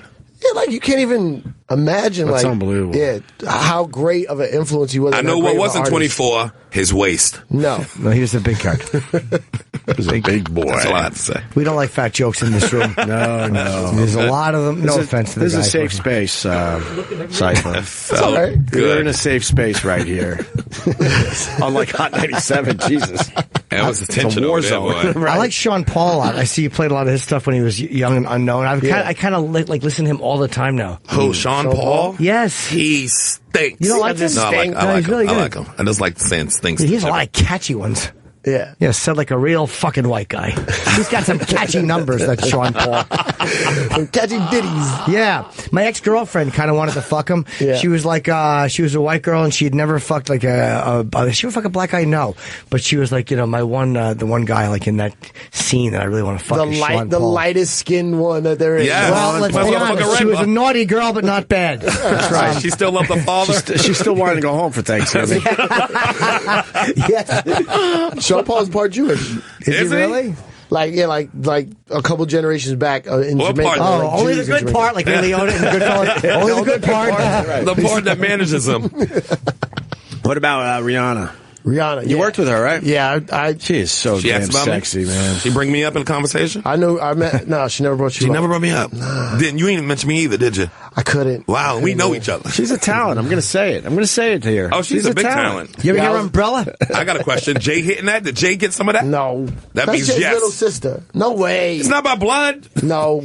Then why is... He sold his no brother way. crack and his mother. You he won't really? fuck his little sister? Did he really? Yes. Oh, good for He Jay. talks about it. I respect that. He sold his mother crack. You won't fuck his little sister? Pretend little sister? Nah. Is he close with his mother? Was he? He was close to it. He sold his mother real crack. His real mother real crack. Well, all right. I never heard that. He talked about that. Sold his mom crack? Yes. His mother. Yes, I think he said his mother. I don't know. Well, Go for it. that's I a met big his mom. one. She's a very nice woman. I'm talking about back in the day. And his brother, too. Remember, he shot his brother. Okay, he shot his own brother. Jay-Z? Jay-Z shot his brother. Are you sure you're not thinking of the Marvin Gaye family? You know nothing about this dude. Over what? I know a lot about Jay. About his brother was fucking with him. This was back when he was like 14, 13. And he shot his brother in his house and he ran away. And the brother never told on him. Never got in trouble with the cops. Yes, he talked about it in his book. Speaks out about shooting his drug addict brother at age 12 in There you new go. memoir. Decoded. Wow. And you think he won't fuck a pretend Rihanna sister? That's so fine. He fucked Rihanna. You happy? You shoot his Then flesh. why did Solange go after Jay-Z in that elevator? For Beyonce? Go ahead, say it. You know it was Come on, for Beyonce. let's get into that. I'm not allowed to talk about that. What? Not You didn't allowed. sign no Not allowed. confidentiality It's agreement? not real. It's a conspiracy. All right. I like how you play dumb for that Hova. He's smart. That's my guy. What about Rihanna, though? She's... Yeah, like you I worked met with her. huh? Yeah, I met her when she was 17, and I brought her to Jay and Def Jam at the time. And I was part of it. Not the only person, but got her signed. I played her record on the radio first before anything. Wow. Which song? Umbrella? No, what before that? The one it's called Hey Mr. DJ. Oh, yeah. And, Hey, Mr. DJ, it's pun on the replay. Yeah, Pon the Replay is what it's Hey, called. Mr. DJ, pun on the replay. Pull the video up. I'm in it. I'm in You the don't know video. that song, Ope? I'm the DJ. I know the song. Okay. I absolutely know that one. I sung that good then. I think you did But pretty good with it. she blew up way bigger than I thought she would with that song. Like I thought it was a good song. She was more Caribbean back then. She's But like you know from what she Barbados. is? She's this generation's Patra. No. Who's Patra? Shots fired. Who's Patra? A Jamaican artist who's from the 90s who sung a lot like Rihanna. Oh, I don't She's know this who Patra generation's is. Patra. You ever hear of Jimmy Cliff? We know the Bob Marley. We know the Bob Marley. That's Yeah, I right. know the Bob Marley. You guys are speaking another language all of a sudden. Yeah, I don't know a lot of these I don't know Jamaican this artists. stuff. But How about Tiger, huh? There's a Jamaican there's a Jamaican singer who hasn't been heard from in quite a while. How about Tiger? Tiger was good. Yes, he was. a Jamaican Tiger you talking about? Of course, that's the only Go to the Tiger I would dance hall reference. clubs. You'll hear all these records. Tiger. You deal with that plug-ola and all that crap? How did that Payola? work in the payola and the plug-ola back in your world? I couldn't. Yeah, it was big. It was around, but I couldn't do it. Like plug-hole is like when you get something for free. If you shout out like did I get free car washes when I shouted out the car wash? Yes. Did I get free haircuts at my barbershop? Yes. Oh, I did. Of course. I never took money though. Well, back in the day, the record guys would get a lot of cocaine to play records. Yeah, that was the early Miss Old Radio. Early 70s, mid-70s. Yeah, even the beginnings Into of the hip hop. 80s. Like there's stories of like Chuck Chill Out. Like, Right. when Well, that's hip-hop why I'm first asking. started. What kind of things went down in your world? It had to be a little different. I came in when it was your world corporate, meaning yeah. more the Like rap, before, the hip hop community. I've heard there was DJs like people would bring up vinyl singles. Yeah. And they would they'd tell you got to go to the bathroom. And you go to the bathroom, you put some money in the single, and you come out and he looks inside and he goes, you got to go back to the bathroom. Really? Wow. But back then there was no regulation. None It was whatsoever. the hip hop music was so like underground. Like you were lucky to get it on, and like people were just making any couple of bucks they could make back then. Like it was bad. I mean, when they had those big contests, like you could see U2 in My White World in Ireland. It was always a scam. You were giving it away to someone you knew. Oh, I remember. We used to do contests. I didn't have the power back then, but you saw the older guys, and you're like, "Oh, you guys are dirty," and the whole city thinks they have a chance to go see U2 in Ireland. They never had a shot. Right. And The these guys, white man is the devil. and these guys are paying off. Like Ronnie will tell you too. They were paying off a drug dealer or something. It was crazy. Yeah, people are like, I know a couple people that might have gotten like a PlayStation or something kind of through me. Maybe I don't know. That's not All right, that's not too bad. Nothing crazy. I did that stuff on a much lower level. Yeah, take like, see I'm the like- Allman Brothers locally or something. But I would tell people to call me and be like, "Yo, you have to be calling 97." So I was like, "Call me, but don't say hello when you say something like a code word, so I know it's you." And I'd be like, "Call 97." School buses. It's like, hey, what's up, Reginald? You're on the Lucky 97. Hey, Cipha, it's me. No, that's not the code word, you dope. That's the wrong code word. It's your Uncle Reggie. That's There was great. definitely. I remember something. There's like somebody got like a 60-inch TV when they first came out, like the plasmas. Yeah. And somebody set it up for this girl to win it. A friend of mine had this girl win it, and then I was supposed to pick it up from her, and I never picked it up. So she got the girl I don't even know. Just got the a TV. fucking free TV.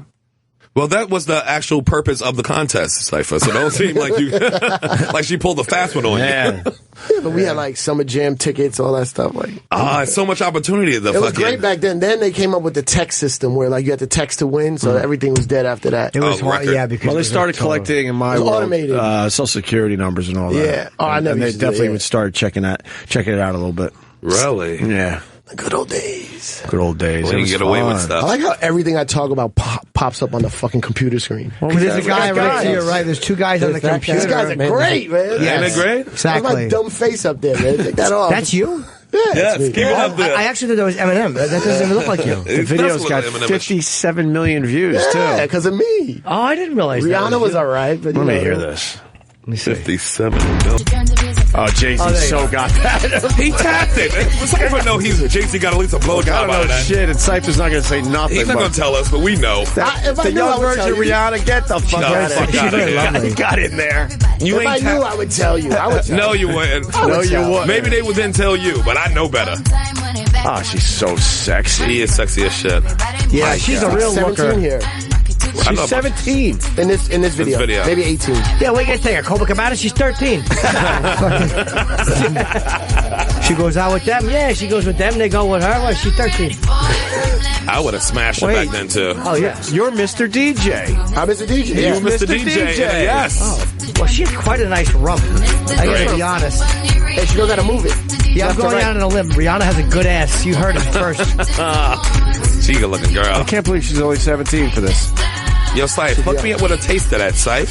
Yo, her producers, these guys who she was signed to at the time were like big dance producers in the 80s. Okay. They did like a lot of dance Cool Herc? records. No, not cool. Two white guys. They're two white guys. Ah, I see. Dr. Herc? Two white guys married to two different Bayesian women, and that's how they met Rihanna when they were in Barbados.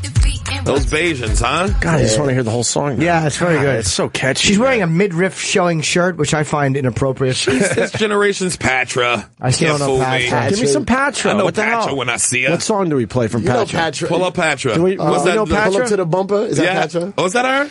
I think it was. Pull Yeah, up she to the did have bumper. that. Yes. Us white boys will know Patra? Nah, you might know You this might know one. by I think face, Grace Jones was on this record. She did the original. I don't know Patra. I think Grace Jones did the original, and there she is. Grace Pull up Jones to the was bumper. always too black for me. It's only 104,000. That's Jamaican black. 104,000 views. So dark, it scared you, didn't Yes, it did. Ah, yes! Yes, it You scared of that. She had better songs, though. Oh my God, what a terrible Not a video. front. This is the one I think Oh, they would it's know. Yeah, let's play. She's in a fucking white room. This is like Rihanna. Rihanna circa 92. You think this is 90s? Yeah. It had to be. All I'm thinking is she would fuck up my penis. I would be able to hang with that. She'll rip your penis off the socket. I would give her one lousy rogering. Give her a really lousy fuck. That's horrible. It's Rihanna This back video then. stinks. This is a terrible video. Rihanna's DJ video is really I don't know highly this. produced, and it's Yeah, because this awful. is cheaper and back in the day. So this is like before they gave black artists money. Just a lady in a white room and with some guy fucking date raping her on the sofa. This is terrible. That guy is me, Jimmy. Oh, okay. I don't know that at all. Nah, yeah. Never I heard. didn't care for that. But that's Never what she heard. is. Well, you know any reggae from like the late 80s? No. Opie? I used to Well, listen I mean, a lot. if I The Gil heard it, Bailey maybe. Show on WNWK Radio. Oh, wow, that's crazy. Yes. Yeah, that's the dope. Gil Bailey Show, WNWK. Oh, Gil Bailey. Yes. I didn't know about Gil Bailey. I He's used been to on the listen to radio. He was on fucking out of New Jersey. Right. That's right. He's been on TV. Wait, Opie, where are you from again? I actually went to I know Island? it's the Where? Norton College, the one who died in the Forerunner. I didn't know his daughter died. Yeah. She went to Howard. I went to I went to Morgan. high school in Long Island. Where? To MacArthur in Levittown. Where'd you Big go? up to the Bailey family. Harborfield High School. Where's that? It's in Greenlawn. It's a bit on the white side. What are you talking about? My school was on the white side. I didn't really know black people till I was... There was only 4 black kids in my school. Really? 4 black kids, not 4 black families. There was a group home in the neighborhood. Wow. 4 black kids lived in that group home. Yeah. I was the only Puerto Rican, and then there was some other like South Americans that You didn't don't even count speak them, though. English. You didn't Jesus speak. You didn't Christ. count them. Yeah, I but, don't even how speak many people Spanish. can... What's this place called? Utopia?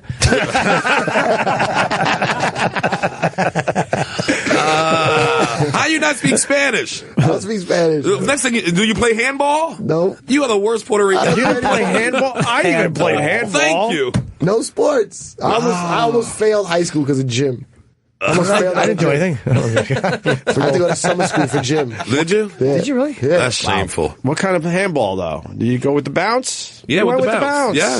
Yes. The handball. Why is Eric laughing? You go with the bounce. We used to play handball every damn day in junior high school. I think it was harder to do the bounce. Yeah, the bounce is, yeah. Right? I don't know. Did you used to cut it? You have never Did you do asses up? You've never sounded more Well, after white. you lose? Yes. What, with the bounce? Do you go with the bounce and handball? With the bounce. With the bounce. Purposely doing it because Cipher's in studio. Yo, did the- Showing my whiteness. I got whiteness. I'm a quarter Irish. He got whiteness in him. Did you play asses up? Well, after the game, if you lost? Yeah. Yes. We call, yeah. Asses up, Cipher? We play asses up on Didn't play Super any of Bowl, those too. games. You had to What is bend that? over and present your ass. Yeah, we and threw then the everyone ball. got a shot at it. Threw the ball at it. Yeah, I saw people playing it. If you lost. You had to present it to who? The winning team? The winning team, you had to present your ass, right? Put your ass Gerard? up in the air and we throw a Asses fucking up, tennis it was ball called. at it. Get that A ass handball. up. That's silly, right? When the people were playing, But if you could hit that ball bag, that was a good day, man. Yeah. That would make everyone really happy. Yeah. An ass cheek was nothing, but if you could fucking get a ball bag, wouldn't you reach in which and was hold every your once in a while. balls? It's the same as stoop ball. We play stoop ball. I know all the games. I've seen them. Jesus Christ, Yeah, Cipher. I remember, guys would hold their balls in general, but every once in a while you got a bounce or something. You got that ball back, and man, everyone went home happy. It had to come with some type of corporal punishment. I know. If it was a sport for that's us. white guys. We're fucking assholes. We have to hurt each other. Dumb. Yo, when people were playing sports in my neighborhood, I was DJing? Before DJ, I used to dress up in all black, me and my boy, and get like rope and equipment, and used to sneak into the Bronx Zoo. I lived right near the Bronx Zoo. We used to sneak into like the highway patrol station and fucking steal shit from the garage of the cops police station. Sneaking in the Bronx. So you remember that time when back in the city, back in the 80s, late 80s, when the kids snuck into Central Park and got ate by the polar bear? I knew that thing because you don't remember that? You too young for it. Otto and George did a fucking, the ventriloquist had a very funny joke where he's like, "Hey George, I like your shoes. Yeah, I got them outside the polar bear cage."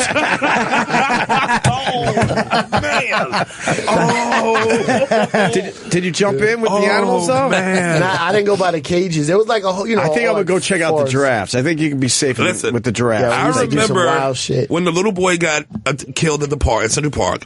One of my friends in high school, I was like 9th grade or something, like 8th grade. He had his older brother was on the police force, so he had a picture of the kid after they got him. What? And it was just a head and a spine. I remember seeing that picture. And I saw that at school. I was like, that's the craziest What shit year is that? That's like 80-something. I absolutely saw that Yes, picture. the head I and haven't just thought the of this spine. in They put it on a years. stick so you can take pictures of the cops. What? For evidence. It's brutal. Ate his whole body, but it wouldn't eat his face because his face was the last thing moving, and it wasn't attacking his face. It just ate all the rest of his Why body. wasn't he? Is that probably just because maybe he was done? Screaming out of it. I don't know.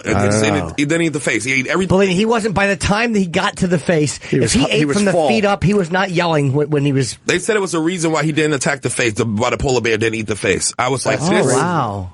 It's the Maybe craziest he was shit. saving it for dessert. Yeah, exactly. Maybe he loved it and he wanted to show it off.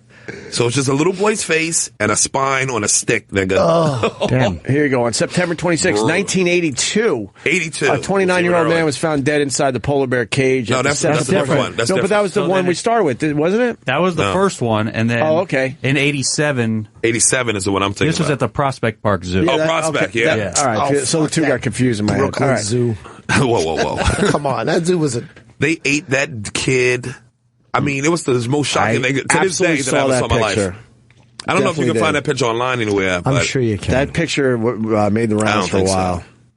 It was brutal. How did it make the rounds back then? Like newspaper hand. clipping? It was like a Slick Rick fucking. Yeah.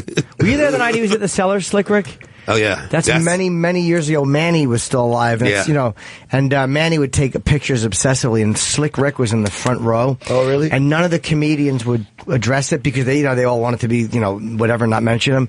And of course, I fucking couldn't stop talking about it. I was so happy. I'm like, that's fucking Slick Rick. And Manny was motioning me. I'm like, I want to take a photo with you after. And Manny goes, hey, do it now. So Slick Rick. He went on stage. He came on stage, and we took a photo together. I love Slick Rick. Don't you miss Manny with all this stuff going down with the Muslims and Trump and ISIS? Good talks. Oh God, he would give a lot of people an education. Manny would not have liked Trump, though. I don't think he would like Trump. No, he would have a lot to say. He would definitely like the conversation of Trump. Yeah, absolutely. But he wouldn't have voted for him. Yeah, I don't think so. He would have great perspective on it. Cipha, you've been here like 40 minutes. We haven't even taled about your project. What is the show? We should get the word out. It's called No Small Talk. I don't want to be a fucking guest where you just ask questions and I leave. Yeah. That's not what this is. We've been hanging nice. No, but we definitely want people to know that you're doing No Small Talk, a comedy show for Tidal. I don't even know what Tidal is. Tidal is a new network. Can I pronounce it Tidal? No, you can't pronounce it. I can't say it Tidal. No, it's Tidal. Okay. Tidal. Like a tidal wave. It's a streaming service. Like okay, all right. That's what like, Jay-Z. like Spotify. That's fine. Whoa. You can't say that though, but is you this can say Jay-Z's Spotify thing? Yeah, Jay-Z's one of the owners, and there's a bunch of different artists that own it. And it's the thing that makes it different. This is me. This spiel, okay? Yeah. The thing that makes it different is that there's is high fidelity. So there's two versions. You could buy a regular version and then a high fidelity version, which the music sounds incredibly better.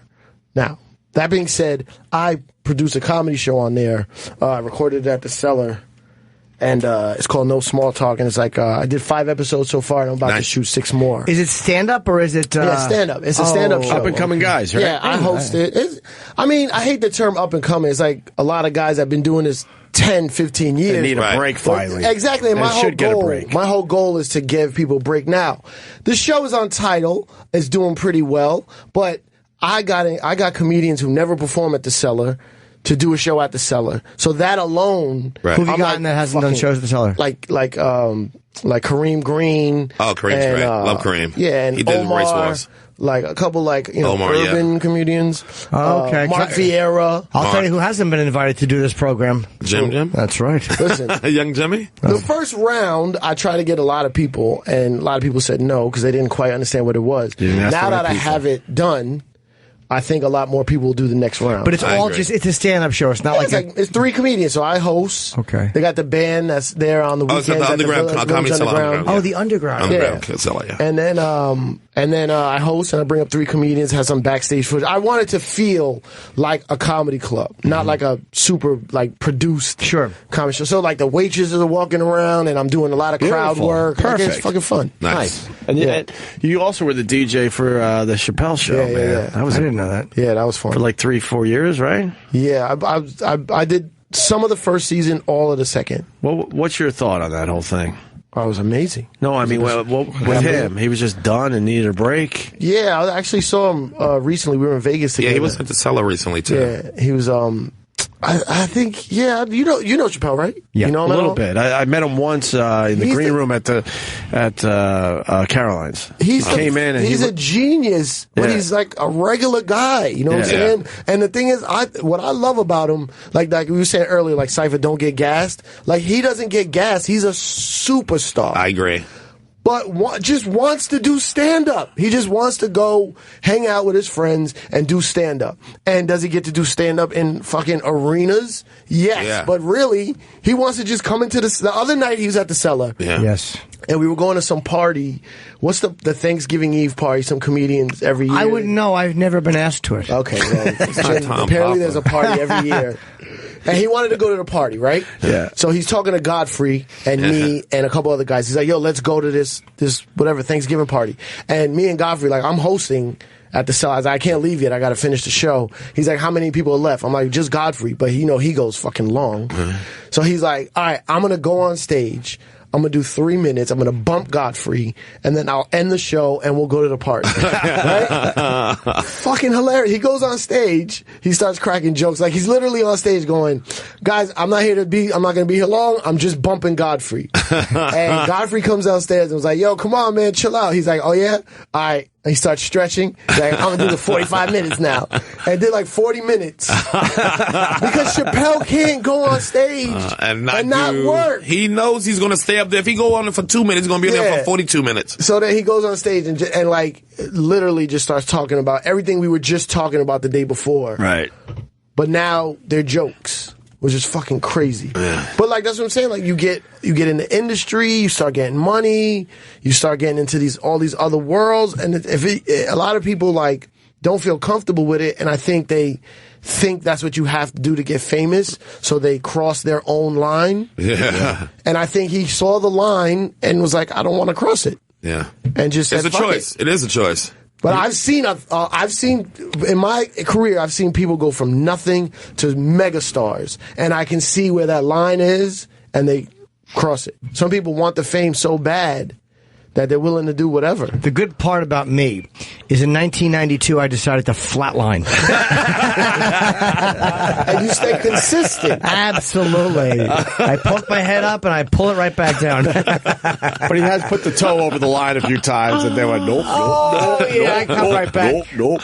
But he gave up a lot of money, man. Wow. Yeah, but he still has. He has a lot of money. He has a lot of money. Where's your line of what you need in life? Like right now. I'm pretty good right now. Well, that's what I'm saying. Where I live, the car I drive. Yeah. I just had a daughter, right? So now my line of what I needed goes a little further because I want to make sure she's good. Right. But if my career stayed exactly where it was would be today, perfect. You'd be happy. It would be happy. You'd be Not all right perfect, with but that. happy. And perfect is And happy is I had my perfect. dream job. My dream job was at Hot 97. Last 2 years wasn't my dream job anymore. You know what I'm saying? So I pursued comedy more. And literally the day I left Hot 97, it was a Thursday. I signed my severance, everything done. The deal was from Monday to Thursday. We're trying to figure out what the deal was. Why'd you leave, by the way? I don't know. It was just enough. Under bad terms, or you were ready to go? No, I was cool. I was just ready to go. I reached my ceiling. I did the morning show. Right. Then they moved me from the morning show, and there was nowhere else to go. Like, why did they move you from the morning show? Ratings and change and management and I would assume. I mean, in the hip hop world different than my radio world, but I'm assuming they started fucking with you guys as well with the content on all regular- day. Yeah. Well, first of all, we had, and if they would just shut their fucking mouths and let you do your thing, they would get the ratings. Listen, at first we were killing them, and then Power 105 started with Charlemagne and Angela Yee. So then they were our competition. They did their thing, we did our thing. Their thing started to get a lot of attention, but that's what a new show is going to get. Yeah. Our show was a comedy show. It was me and Peter Rosenberg. It was a black, a Puerto Rican, and a Jew walking to a radio station. That was the I remember concept. the ads for that. Yeah, that was the I remember concept those of the show. ads, yes. So it was a black girl, Kay Fox, Peter Rosenberg, Jewish kid, and me, Puerto Rican. And it was like, these are the views of New York. Like, you know, walking to a radio station. How does the white side feel? How does the Spanish side feel? Blah, blah, blah. Then they came and they had a lot of drama. You know, Charlemagne's all good with that drama shit. Yeah. I'm not good at it. I never pretend to be. I don't want to be. He's good at it. And so they started getting a lot of movement. What kind of drama do you mean? Like talking shit about artists. Oh, yeah. So I'm friends with artists, and I don't really like talking shit about anybody. So I wasn't a good lead for the morning show. I should have been third mic. Cracking one-liners all morning long. Bow, hit them, one-liners, jokes. But they had me on the lead because I had seniority at the station. I hate the news. I hate drama. It wasn't a good fit. So they started to win. Gotcha. Who was at BLS at this time? Or was there nobody of note? BLS? WBLS. Steve Harvey. Steve Harvey's still in He said there. BLS and I explained WBLS like he didn't recognize the radio station call letters. I'm an ass. Give him all the call letters.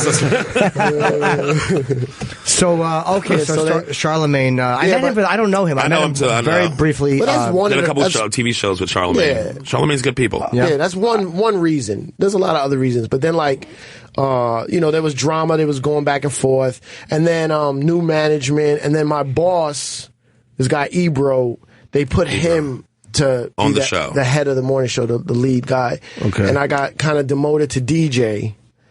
And that's when I should have left. I felt in my gut I should have left, but I had Stockholm syndrome at Hot 97. Like, You I fell in loved love. it. You fell in love with your cappers. So loyal to the brand. It was everything to me. Nobody starts their career in New York and then just stays in one place Right. the entire time. The only thing I did to leave is when I came to Sirius. But I didn't have to go out of town. I was still in New York. So I still did all my weekend shows at Hot, did all the fill-ins. I was the #1 fill-in guy. And I got my morning chops here at Sirius, and then I went back to Hot to do the official morning show. And I just ran my It was course. time to move on. It was time. I got the call. I got my final severance Thursday. Chris Rock helped me get into the cellar. His assistant calls me Thursday night. He's like, "Can you do an audition tomorrow night?" And I got passed on Friday. So literally the door closed at Hot 97 and the fucking cellar door swung Nice. Comedy saved your life. Fuck, the phone just blew up. Why would I say? No, the only reason, sorry. Charlemagne? We had the cop that responded to the polar bear thing back in the day. Oh! He was calling in.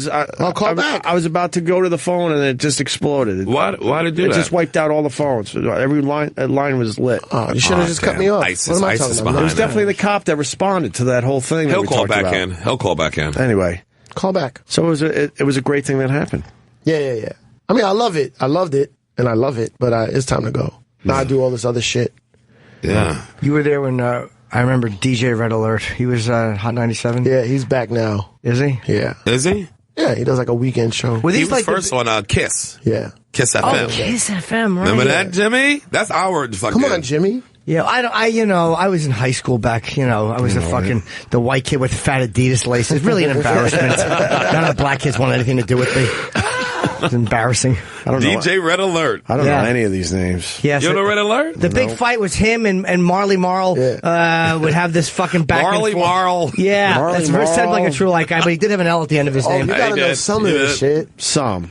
You gotta know. You don't Just know the base. KRS-One and MC Shan, like The Bridge is Over? Oh, yes. MC Shan. What? Opie. The Bridge is over, yes. I've been a bad black friend to you. Oh, you're I in New gotta sing York, some though. music. You know KRS-One, though. Yeah, I know. Yes. He looks like Whoopi Goldberg looks now. I just know him from R.E.M. From R.E.M. Yeah, Buster. You fucking asshole. Is that great? I don't know. KRS-One is hosting The View. Yeah, he really is. Yeah. I gotta go, actually. Okay. I gotta go early today. Is it over already? No, I got a we're meeting. staying. They I got a have a meeting to go to. We'll stay for a few more minutes and yap if you guys want. I bet. Yeah, so why don't you guys, we should take a break. Jimmy's 2 minutes away, Jimmy. Yeah, I got to piss badly, so we could break now and then come back. About your tour? In 2 minutes, you can get tickets, the pre-sale for Jim's 10 o'clock. big theater tour that's happening for the first 5 months in 2016. He's going everywhere. Yes. Big rooms. This is the next step for Jim Norton. No, so I've just please avoided support. doing this. Like, I've done the theaters, but I've never gone out and just done all. That's what I mean. For a This 5-month is all thing. theaters for 5 straight months. It's called fucking bringing in some cash. I'm happy to be doing it. Nothing wrong with that. Mouthful of nothing. Shame is the tour, and the pre-sale is in about 2 minutes. And just go to jimnorton.com, and the stupid pre-sale thing is. I hate Go listen, now. I'm sorry to cut you off. I hate the way you sell this thing. Why? I heard you yesterday. Will you 'Cause tell 'em fucking- that? You white boys. I'm going to talk about you white boys. You gotta real quick. hype it, right? Listen, I do improv at UCB Theater, right? So I'm Yeah. around all these white kids. Like these My apologies. super- My apologies for that. Super uber white kids. Nobody knows how to fucking promote in the white world. In hip-hop, you scream and yell and you make people go buy fucking tickets. Before we got a product, we promote it. For real, like, Yes. and you guys are so fucking like it's a shameful thing to promote your fucking comedy tour. He's absolutely right. have fucking you seen my fans. comedy? There's a reason I'm ashamed to promote it. It's not called Mouthful of Pride, Cipha. It's called A Mouthful of Shame. How about Cipher? Promote it. Promote it. 30 Yo, listen. seconds. Okay. 30 seconds. The pre-sale starts at 10. Okay. Listen, pre-sale starts at 10 o'clock. Go get these tickets. Your fucking boy, Jim Norton, is doing this show all around America. You fucking love him. You want to go see him live. This is your opportunity to go see him. And listen, you are a fan of this radio show. Yep. So that means you get pre-sale tickets. So Yep. buy the tickets early, because when you buy them early, they show the rest of the world and the fucking promoters and the fucking bookers that this guy can sell tickets, and then he'll do more shows. So help out, you fucking pieces of shit. Yes. Buy the tickets. Yes. Right now, 10 o'clock, Jim Norton live in, you're going to Wilmington? Maybe not. Yeah, Wilmington's not a for great real. market. No, listen. Get it. If you love live, America. Live stand-up comedy is the purest, dopest form of entertainment that I fucking love, and you know you love it, so go get these tickets. Right Jim on. Norton. Promo code Norton. .com. Promo code Norton. Promo code, Norton. Because then tomorrow it goes on sale for everybody. So If you don't go see Jim Norton, you love ISIS. Yeah, let me say it like that. Yeah, if you How's don't that? see me, you'll get cancer. That's the way to sell it, Jimmy. I guess that's another way to do it. Yeah. We'll be right back in a Cipher, minute. pleasure to meet you. Yo, I got to thanks, run. Joe. So we'll Appreciate see you it, next man. time. All So right? I'm coming back with Sherrod and Yeah. Cipha, and we're going to really solve some shit. Delish. Boo. Welcome to Norton and Friends. Opie died. So now I've taken over. Tragic. Finally. He was going to the restroom and he slipped and he cracked his head, and they pronounced him dead on the scene. So we've already hired Cipha and Sherrod. Yes, thank you. We back, appreciate baby. it. So this is the entire show. This is the show. This is the better show. Yeah, we're good going to show. change the tone to a hip-hop tone. I really want to talk hip-hop Please. now from now on. Okay, good. It's about time. What's Yeah. on your mind? What kind of hip-hop news is on your mind, Jimmy? Oh, I just want to go back to Marley Marl. What was the Grandmaster thing? Grandmaster Flash, Grandmaster Melly Mel. Like, I'm literally just thinking that That's as a back when master. that's back when the Klan was big, so we just borrowed a lot from them. Is that what that is? No. That's Grand Imperial Dragon. No, you didn't hear there's that a lot. There is a Grand It's a Wizard Grand Wizard. Theodore. A Grand Wizard. Really? Yeah, Yes. he invented scratching. Yes, he's back from the 70s, 80s. Yeah. Was that an accident? Was that like mistakenly invented? No, it was because you were playing break beats, right? So you would find one part of the record that had a cool beat so that the break dancers could break, and you had to keep bringing it back. Right. The left turntable's playing, and then you bring that same part back on the right From side. the beginning of Right? that break beat. Right. So in order to catch it on beat, you kind of like got to wiggle it back and forth with your hand so that when the beat comes, you drop it. But that was done silently. Grand Wizard Theodore was the first one to open the fader, and you would hear the Yeah, and then it was like, what the fuck was that? Dopeness. Do that again. Dope. And then it became the thing. I'm always fascinated watching DJs because you guys have the one. I wear one on my ear and one off just because I feel claustrophobic. Me too. But like when they have the head, it's that famous DJ thing that the shoulder and the ear are pressed together and they're listening to what they're doing. Like, one second.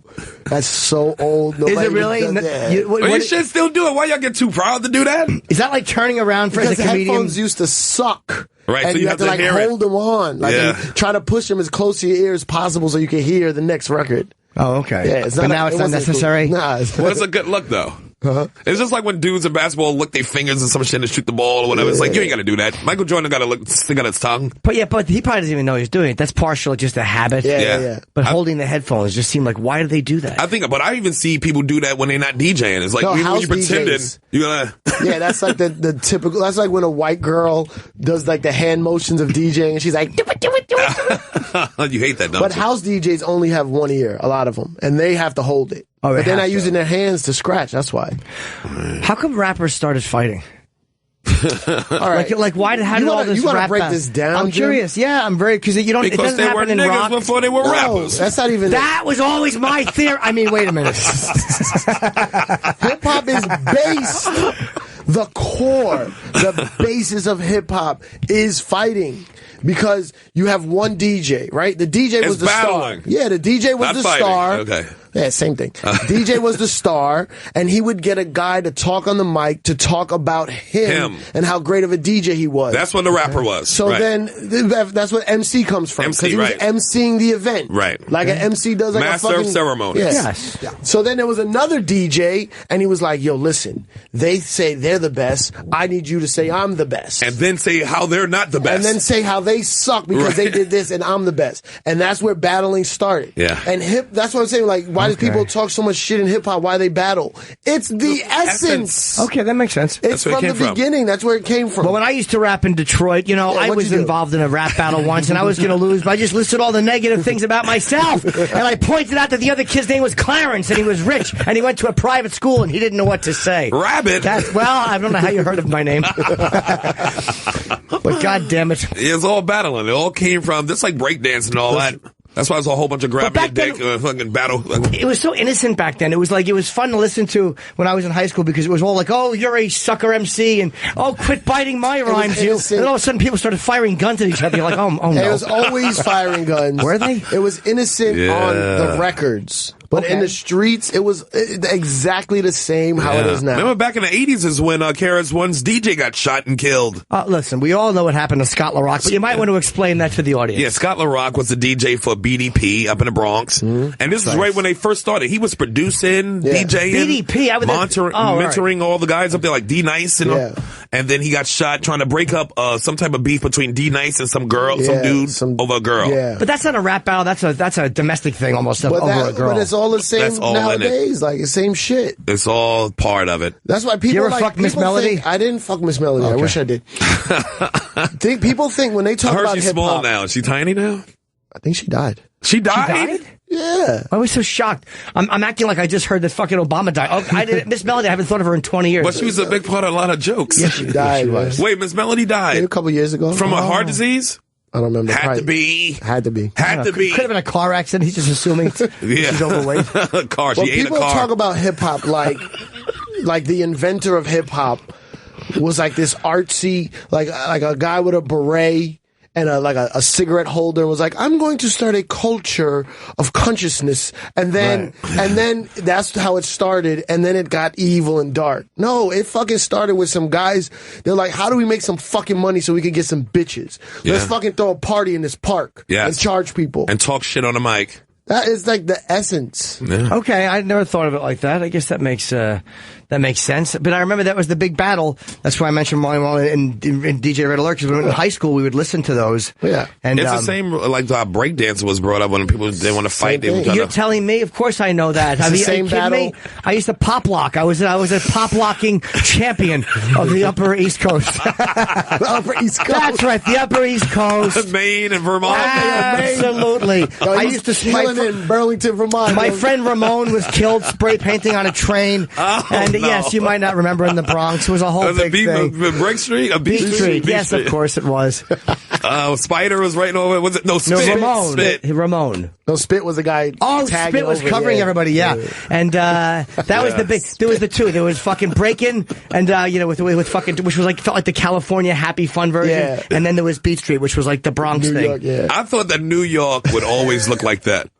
Like how it looked in the 70s, 80s with all the graffiti on the trains. I never thought they would get the graffiti off the trains. Nah, they had to. They had to change technology to do that now. How'd they get it off? You just can't graffiti on there? They got this graffiti-proof paint. Yeah, the paint doesn't stick to it. Oh, yeah. I wondered. How about the windows? The windows, too. Oh, it's like Rain-X. They put fucking Rain-X on the windows. There's something on them now that it can't, it won't stick. As soon as they spray that stuff on it, it takes it right off. It's like Spic-X. Spic-X. You know, it's fun. I never realized that the trains aren't painted on anymore. It's like you forgot, like, oh my God, the New York trains. Remember, inside the trains used to be ridiculous graffiti. Just pull up any picture of the 70s and 80s. Like, it looks disgusting. It looks like a different planet. But I like the new little ads they have. I think they're very fun. It's almost like a Goofus and Gallant, where the green is good and the red is bad. Yeah. Like, and they show a guy standing and a pregnant woman sitting. Oh, yeah. Don't be a pole hog. Yeah. And they show somebody hugging the pole and everybody else is falling. The leg spread is the funniest one. Don't be a leg spreader. Don't be a leg spreader. This is a train, not a place to give your personal show. And they show somebody, again, doing like a personal show. I love the little social messages on the subway now. Yeah, it used to be different stuff. Yo, Jim, listen, you gotta, I was gonna tell him about, if you want hip-hop history, I do a podcast, me and Peter Rosenberg. It's called Juan Epstein, a Puerto Rican and a Jew. Yeah, of course. Juan Epstein, that's right. Why does he have a I don't know. I just got a Blu-ray of Break-In and Break-In 2 Electric Boogaloo. That's the good one. And I gotta be honest, the girl, this is why Break-In was so good. Because the girl, she embodied what rap was. And I think that was why she was there. They'd all wear hats like that. Do you think I'd get laughed at in the rap community if I still walked into a party dressed like that? Not anymore. It's back now. Yeah, is it back? Yeah, like, is that Kendrick Lamar?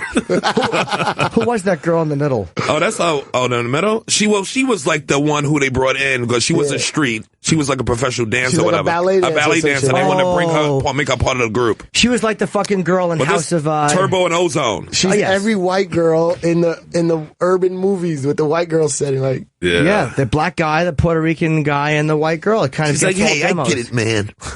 My father was rough on me too.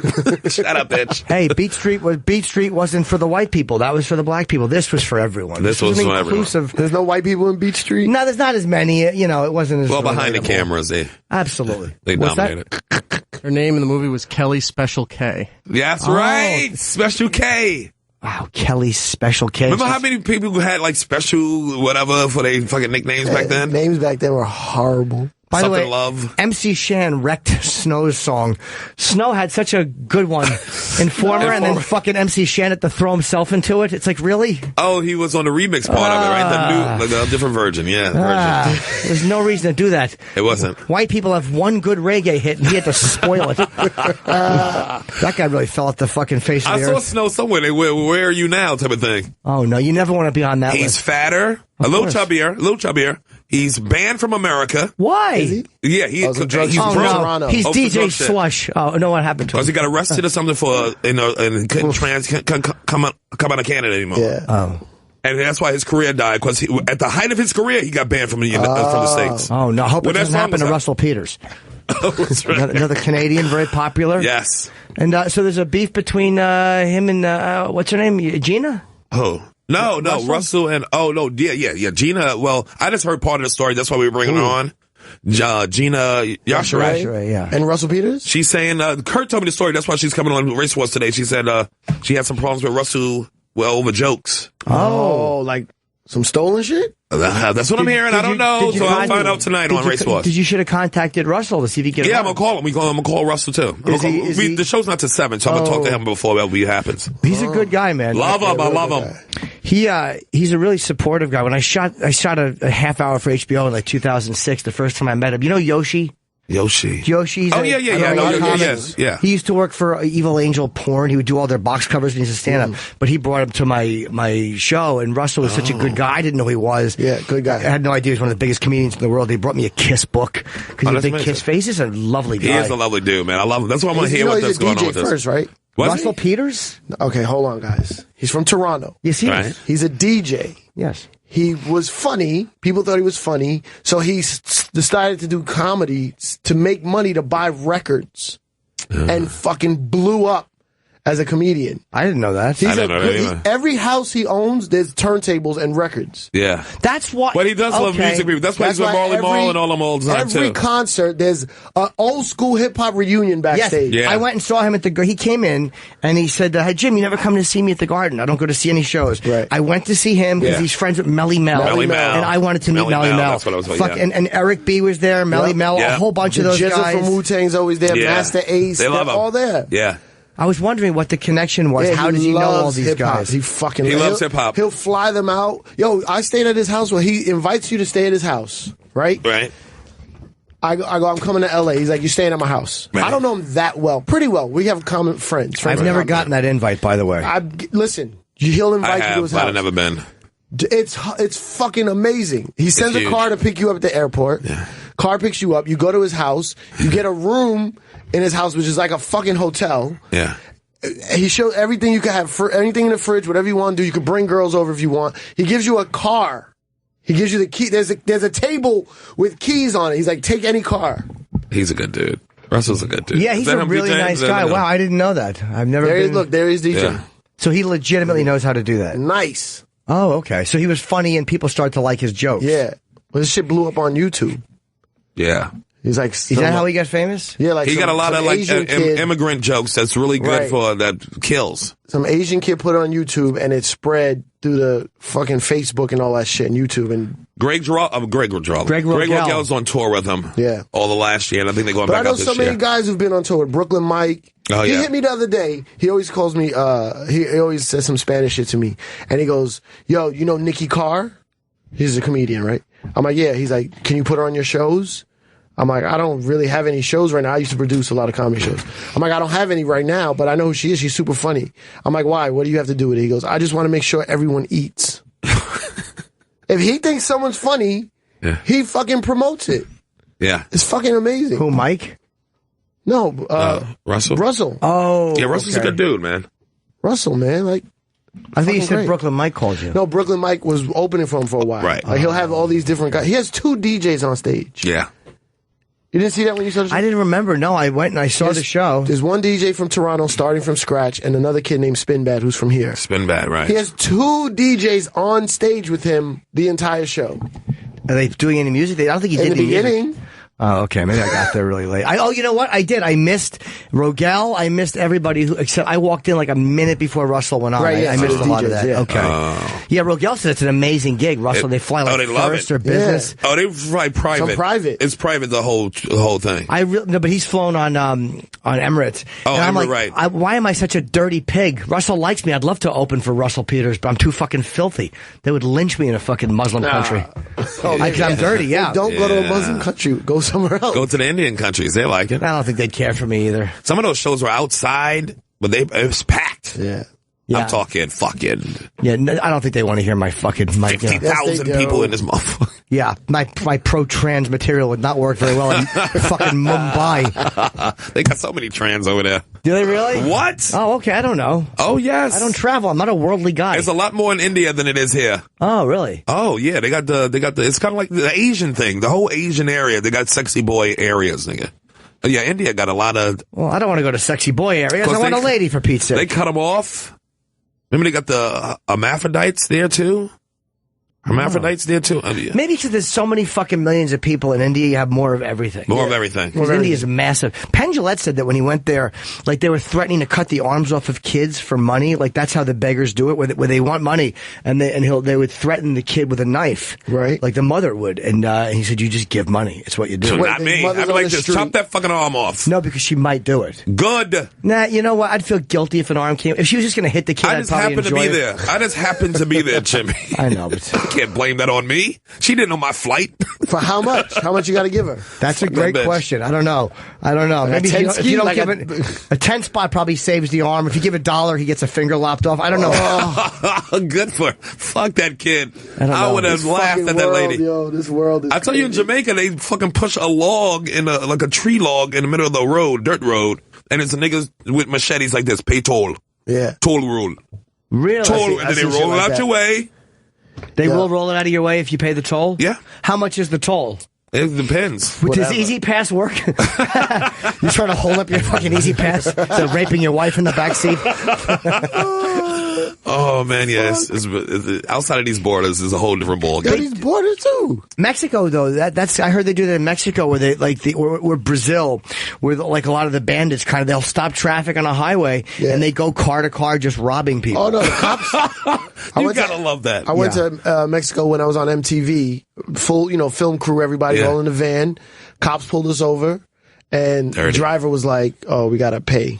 We have to pay these cops." And we're like, "What do you mean? What we gotta pay?" And like, yeah, everybody gotta chip in and pay these cops. It happened. The same thing happened to me when we went to fucking Cancun for the fucking whole hip hop summer fest, whatever they had out there.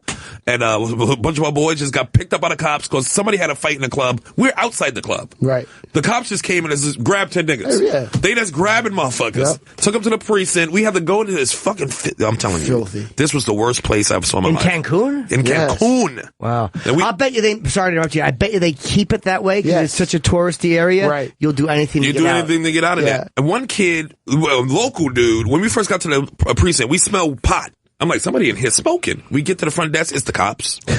Smoking some of the weed they took from one of the dudes. Yeah. One dude was a local guy. They had him in handcuffs. He bit one of the cops. Oh, he's the rat. Nigga, I never saw, and he was a local. He was so they knew they could do whatever the fuck. Right. They beat him. I thought he was dead. I thought this kid was dead. Why would he bite one of the cops? I mean, that's a really dumb strategy when you're cuffed. And he was cuffed. They beat him in front of us. I never saw anybody get beat that bad in my life, my whole life. And so we even... And you black? Yes, and I'm black. From Brooklyn, from Bed-Stuy. So we have to pay to get my boys out. I even paid to get another nigga out who was like, look, my money's my hotel. My friends don't even know I'm here. Can y'all play? And I was like, okay, money, I got you. How much was it? It was like $200 each. It was like 4 our friends. Me and my boys, we got him. We got the other dude out. We went to his hotel. He gave us the money. He was like, yo, thanks, man. He would have still been there.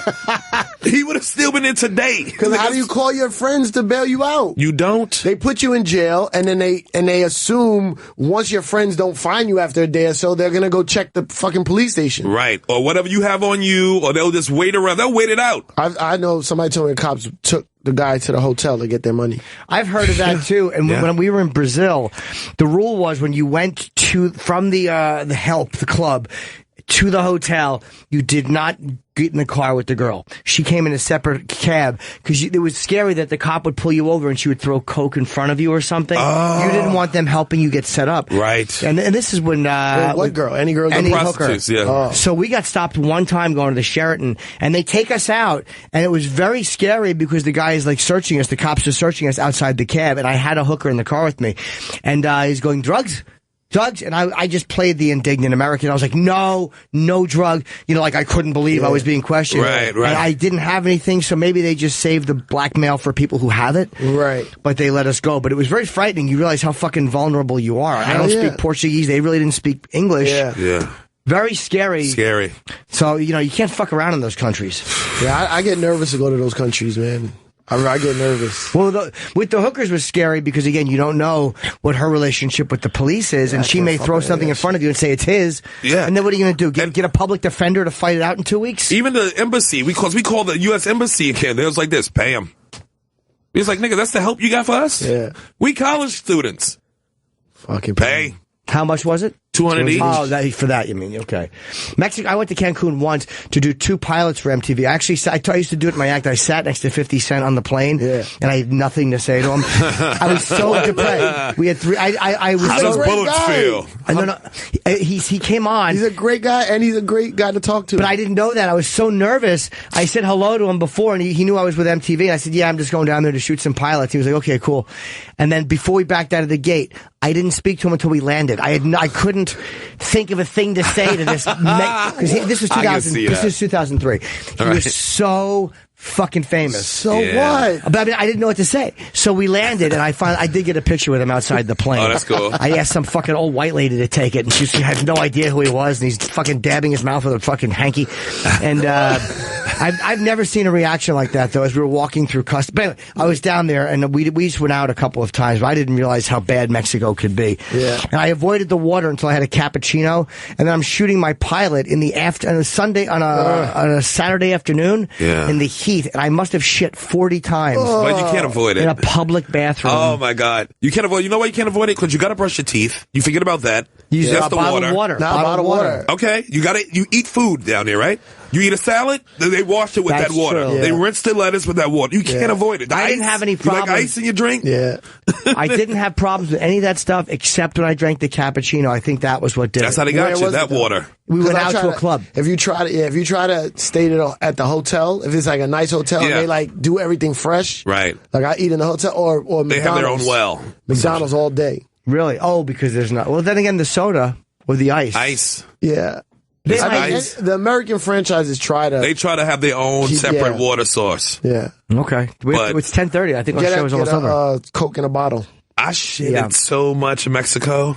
But after you get past it, then you're good. How long, though? Maybe like 2 days, but it was shits.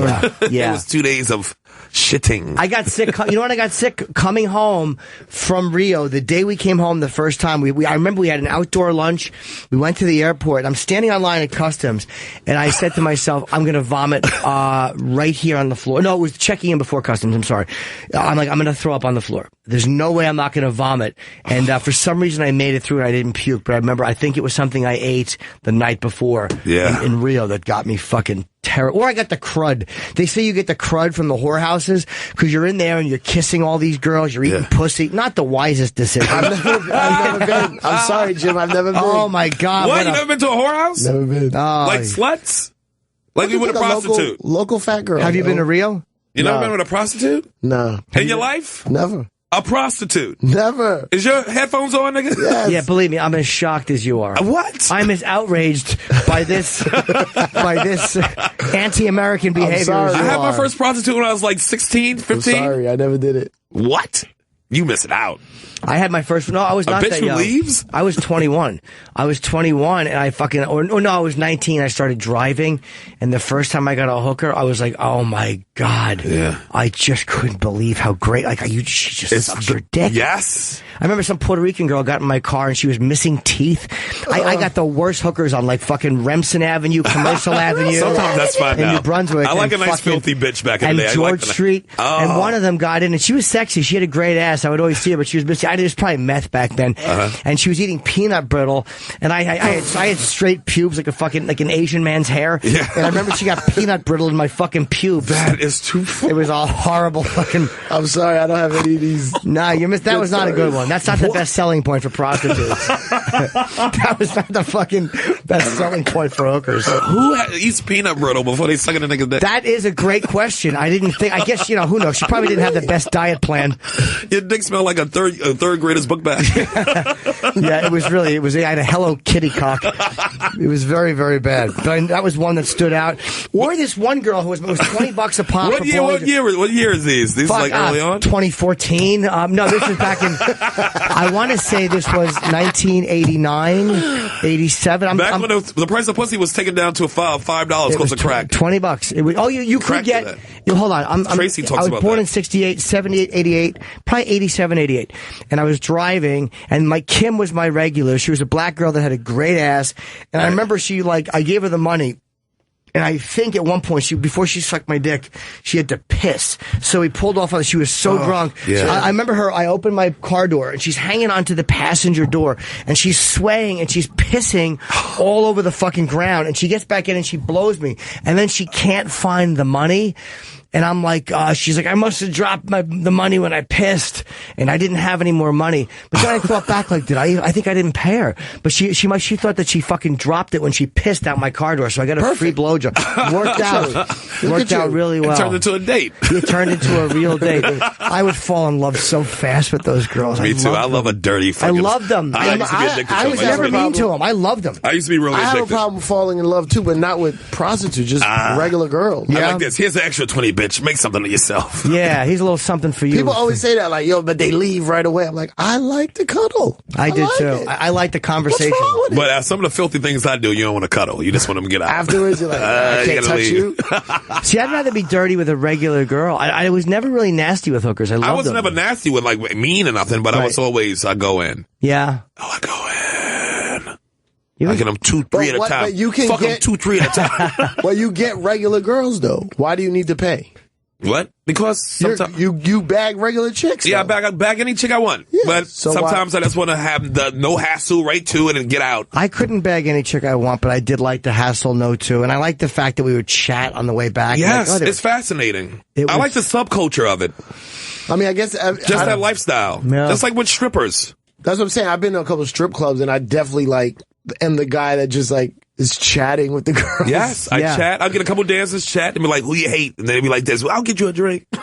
Did you drive? Did you drive a car? Yeah, I drove, and that was part of the That's ritual. what opened it up. Riding around looking at the girls and seeing them. My Toyota Tercel with the hatchback, Jimmy. I was like 15, 16 when I had that fucking car. I had one of those fucking Tesla self-steering cars long before computers.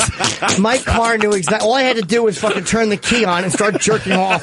Back down to the driveway, fucking down Commercial Avenue, a left on George Street. It knew exactly. Right through the projects, a backup commercial. Oh my God! And you had a job at the time? I did. I worked in a warehouse. I worked for Cerro Copper. Yeah. It was Cerro Copper, and it was on. I forget the name of the road it was on, but I had a warehouse job where I worked in So you had a little bit of money. I had it before I even had a job. I had prostitutes. But how'd you have money? I didn't have money. Parents. I stole from my grandmother to get hookers. I remember that. I would steal change. It's true. Change. To buy pornography and to steal. My grandmother lived downstairs, and I would go down. She had this little. This is getting exciting. I know. The microphone just fell out. That's my grandmother's dead soul knocking this mic out. And I would fucking go. I had a screwdriver, and I'd go into my grandmother's fucking thing, and I would jimmy open her thing of quarters. Right. And I used it to buy. At one point, I would use it for porn magazines. Right. And I remember, from my dad and from my mom to get hookers back when it was $20. Yes. I'd have $15, and I'd go steal a $5 to go get a prostitute. I used to be like, what am I going to get? A hero and a soda? Yeah. Or a fucking prostitute? Yeah. I guess I never lived a 16 life, years old. yo. I was so horny when I was a teenager, nigga. And in the 20s. Yeah, I was and horny too. 30s I had a girlfriend. And 40s. But then it became part. It wasn't even about the sex sometimes. Then it just became about riding around and Yes. looking. That was some of the best Like part. the hunt? Fuck yes, the hunt. But you're not hunting if you're paying, though. You are though. You're still hunting. It was this was a Cecil the Lion hunt. It was a fucking a controlled hunt.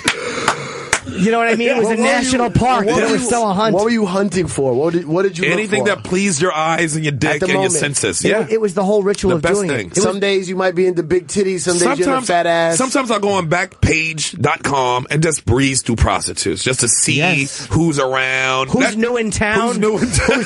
Backed by popular demand. I love that one. Backed by popular demand. That's some of my best free time niggas going through that shit. Like there's a groundswell of support for fucking Myrna from fucking Jamaica, New York. This backed by popular demand. Where's she been for the love of Eve? Where the fuck was she? Like there was this outcry for this one hooker, and she came back. A groundswell. Yeah, but that's how they. I guess I enjoy it. I never lived. I enjoy it. I never drank. I never smoked. Yeah. I never had a prostitute. Yeah. But I kind of admire that. I'm a little jealous of that too. So when you have sex, you probably have like just healthy, normal, like you like fuck. Really, you probably have good sex just having normal sex. I get freaky once in a while, but nothing like. Can you function in a condom? Can you see that the way he just said? Yeah, like if you. Sometimes I can, sometimes I can't. I'm 0 for 300 in a condom. I have National League pitcher batting average in a fucking condom. So you sleep with prostitutes, no condom? Well, no. First of all, take the judgment out your tone. No, judgment. You It's know confusion. what? Thank you. That you sleep with here's how that should have went. So you sleep with prostitute? No condom. That should have been my intro. I would get nervous. Don't you get nervous? Like Tracy said, man, he'll never wear a condom because if you ain't willing to die for that pussy, you ain't really want it. Tracy's absolutely right. You ain't want that pussy, nigga. No, I did that in Brazil. I fucked without a rubber. This one girl, and I'm fucking her without a rubber twice, 2 days in a row. Nice. And she kept going, you special. special. You know I'll it's horse never shit. forget that. In hindsight, I think she was pulling my leg for a tip. Hindsight, I realized that was very naive. It sounds of me. good in the moment, though. It sounds does good in the sound good. moment. Fill It me felt up. so It sounds fucking. good, man. It did sound good. You special. If a regular girl told me I was special, I'd spit on her. My dick would wilt like you fucking threw radiation I on it. believe every girl. What's that? I believe every girl what Do they say you? to me. Yeah. See, he's such a good kid. I believe them. Do you like the love in it? I believe it. You like the love in it, like when you're fucking. Like you're a married man and you love your wife. Yeah. If you're having sex and she's like, "I love you," is that cool for you? No, married is different. It is, though, right? Yeah. Okay. I'm talking about the old days. Yeah. Good old days. You used to like what? Them saying, you used to be lovey-dovey? I was lovey-dovey. I'm lovey-dovey. Everybody's lovey-dovey. You are lovey-dovey. I kind of wish I was. It's a better way to be. Oh, I've made love to prostitutes, nigga. Yes, I have too, but Sweet never a love. girlfriend. But I'm Lied to him lovey-dovey with my to dick. girls. Back in the day, I was lovey-dovey to girls who I shouldn't have been. And then they fall for me. You know what I'm saying? And yeah. I'm like, I gotta deal with this now. Oh, yeah. That happened a lot. That's like my MO. Yeah, if you too lovey-lovey and they don't know. They get dudes that just shit on them all day long. Right. And then finally they get a nice guy and they fucking cling. And I was like, ugh. That's what you get for being sweet, nigga. You know. Sweet nothings, whispering sweet nothings to some. I can't help it. I would only whisper sweet nothings to someone who's on the clock.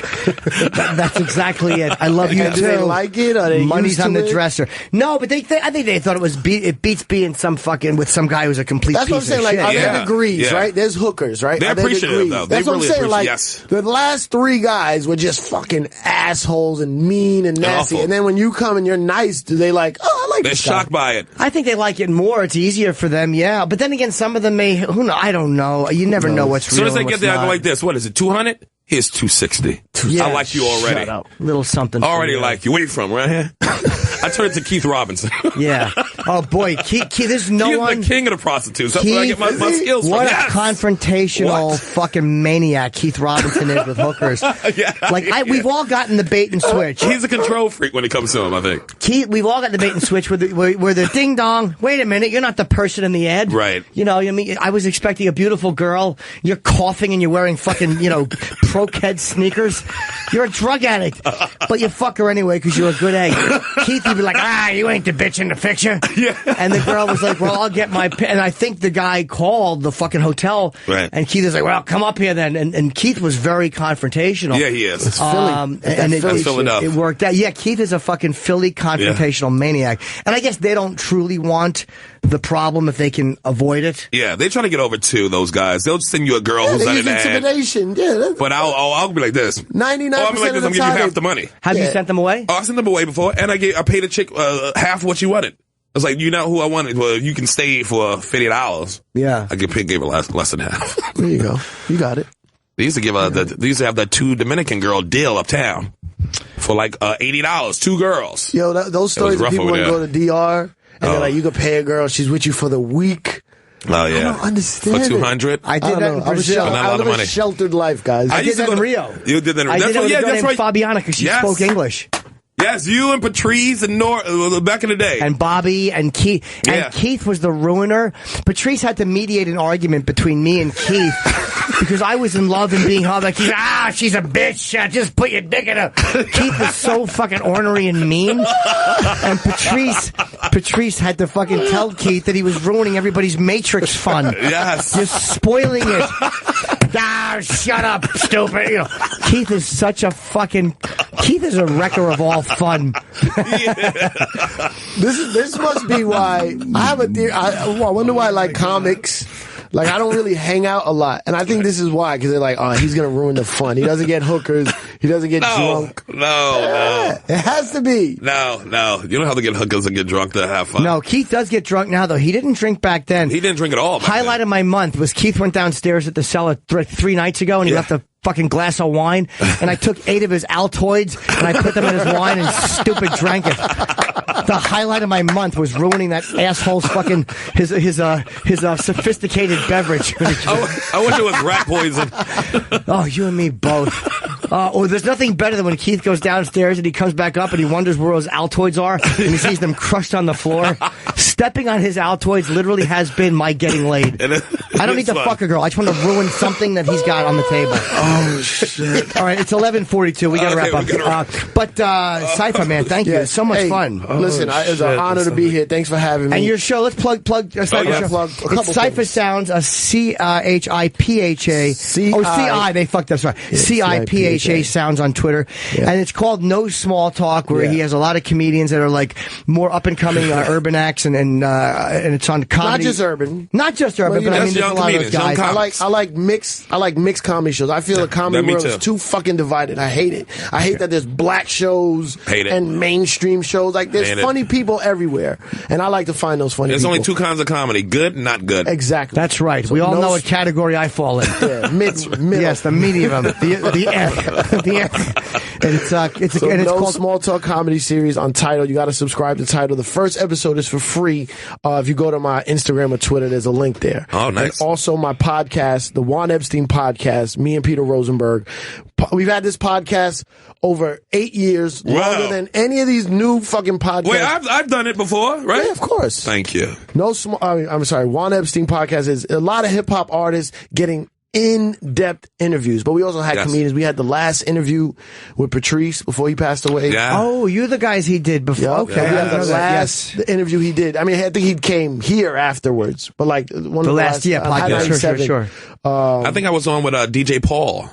You had DJ Paul on. Yeah. I think that was the same thing. From 3 6 Mafia? Yeah, I think so. So we had a bunch of comedians, but mostly hip-hop artists, so please check that out. Boom. Okay. Yeah, and Cipha hosts at the Comedy Cellar, a really funny stand-up. Scythe. And Sherrod has Race Wars tonight here. That's right, with Artie Lang and Gina Yashari. Yeah, I'm interested to hear what's going on with this, because I've never known Russell to be a guy to take jokes. Me ever. either. I've never heard that. I've never thought it. I mean, they both have like international jokes where they talk about other races and countries, so I can see how it can be a crossover. I can see how it can, but I want to hear the whole thing, yeah. And my shows are on sale, pre-sale now. A lot of the comedy club shows for New Year's Eve, as well as all of January, whether it's Louisville and Scottsdale, Tampa and Alabama, those are all on sale. The pre-sale for Mouthful of Shame is happening now. JimNorton.com. You can just go to the tour site for tickets. There's 35 cities. Dope. A lot of places I've never been before. Good. Vermont. Dope. Fucking, I've been to Kansas City, but I've never been to St. Louis. New Orleans. People have been bugging me for years. Yes. Philly, Boston, and of course Vegas, whatever. Just go there. There's a lot of cities, and I feel really good about the material. It's going to be great. It's going to be great. Yeah, so Cipha, thank you for coming in. Thanks for having me. Sherrod, always good to see you. Love you, Jimmy. Thank you, guys, and we'll see you tomorrow, unless, of course, I'm dead, in which case you'll get your money back on my shitty tour. Bye, everybody.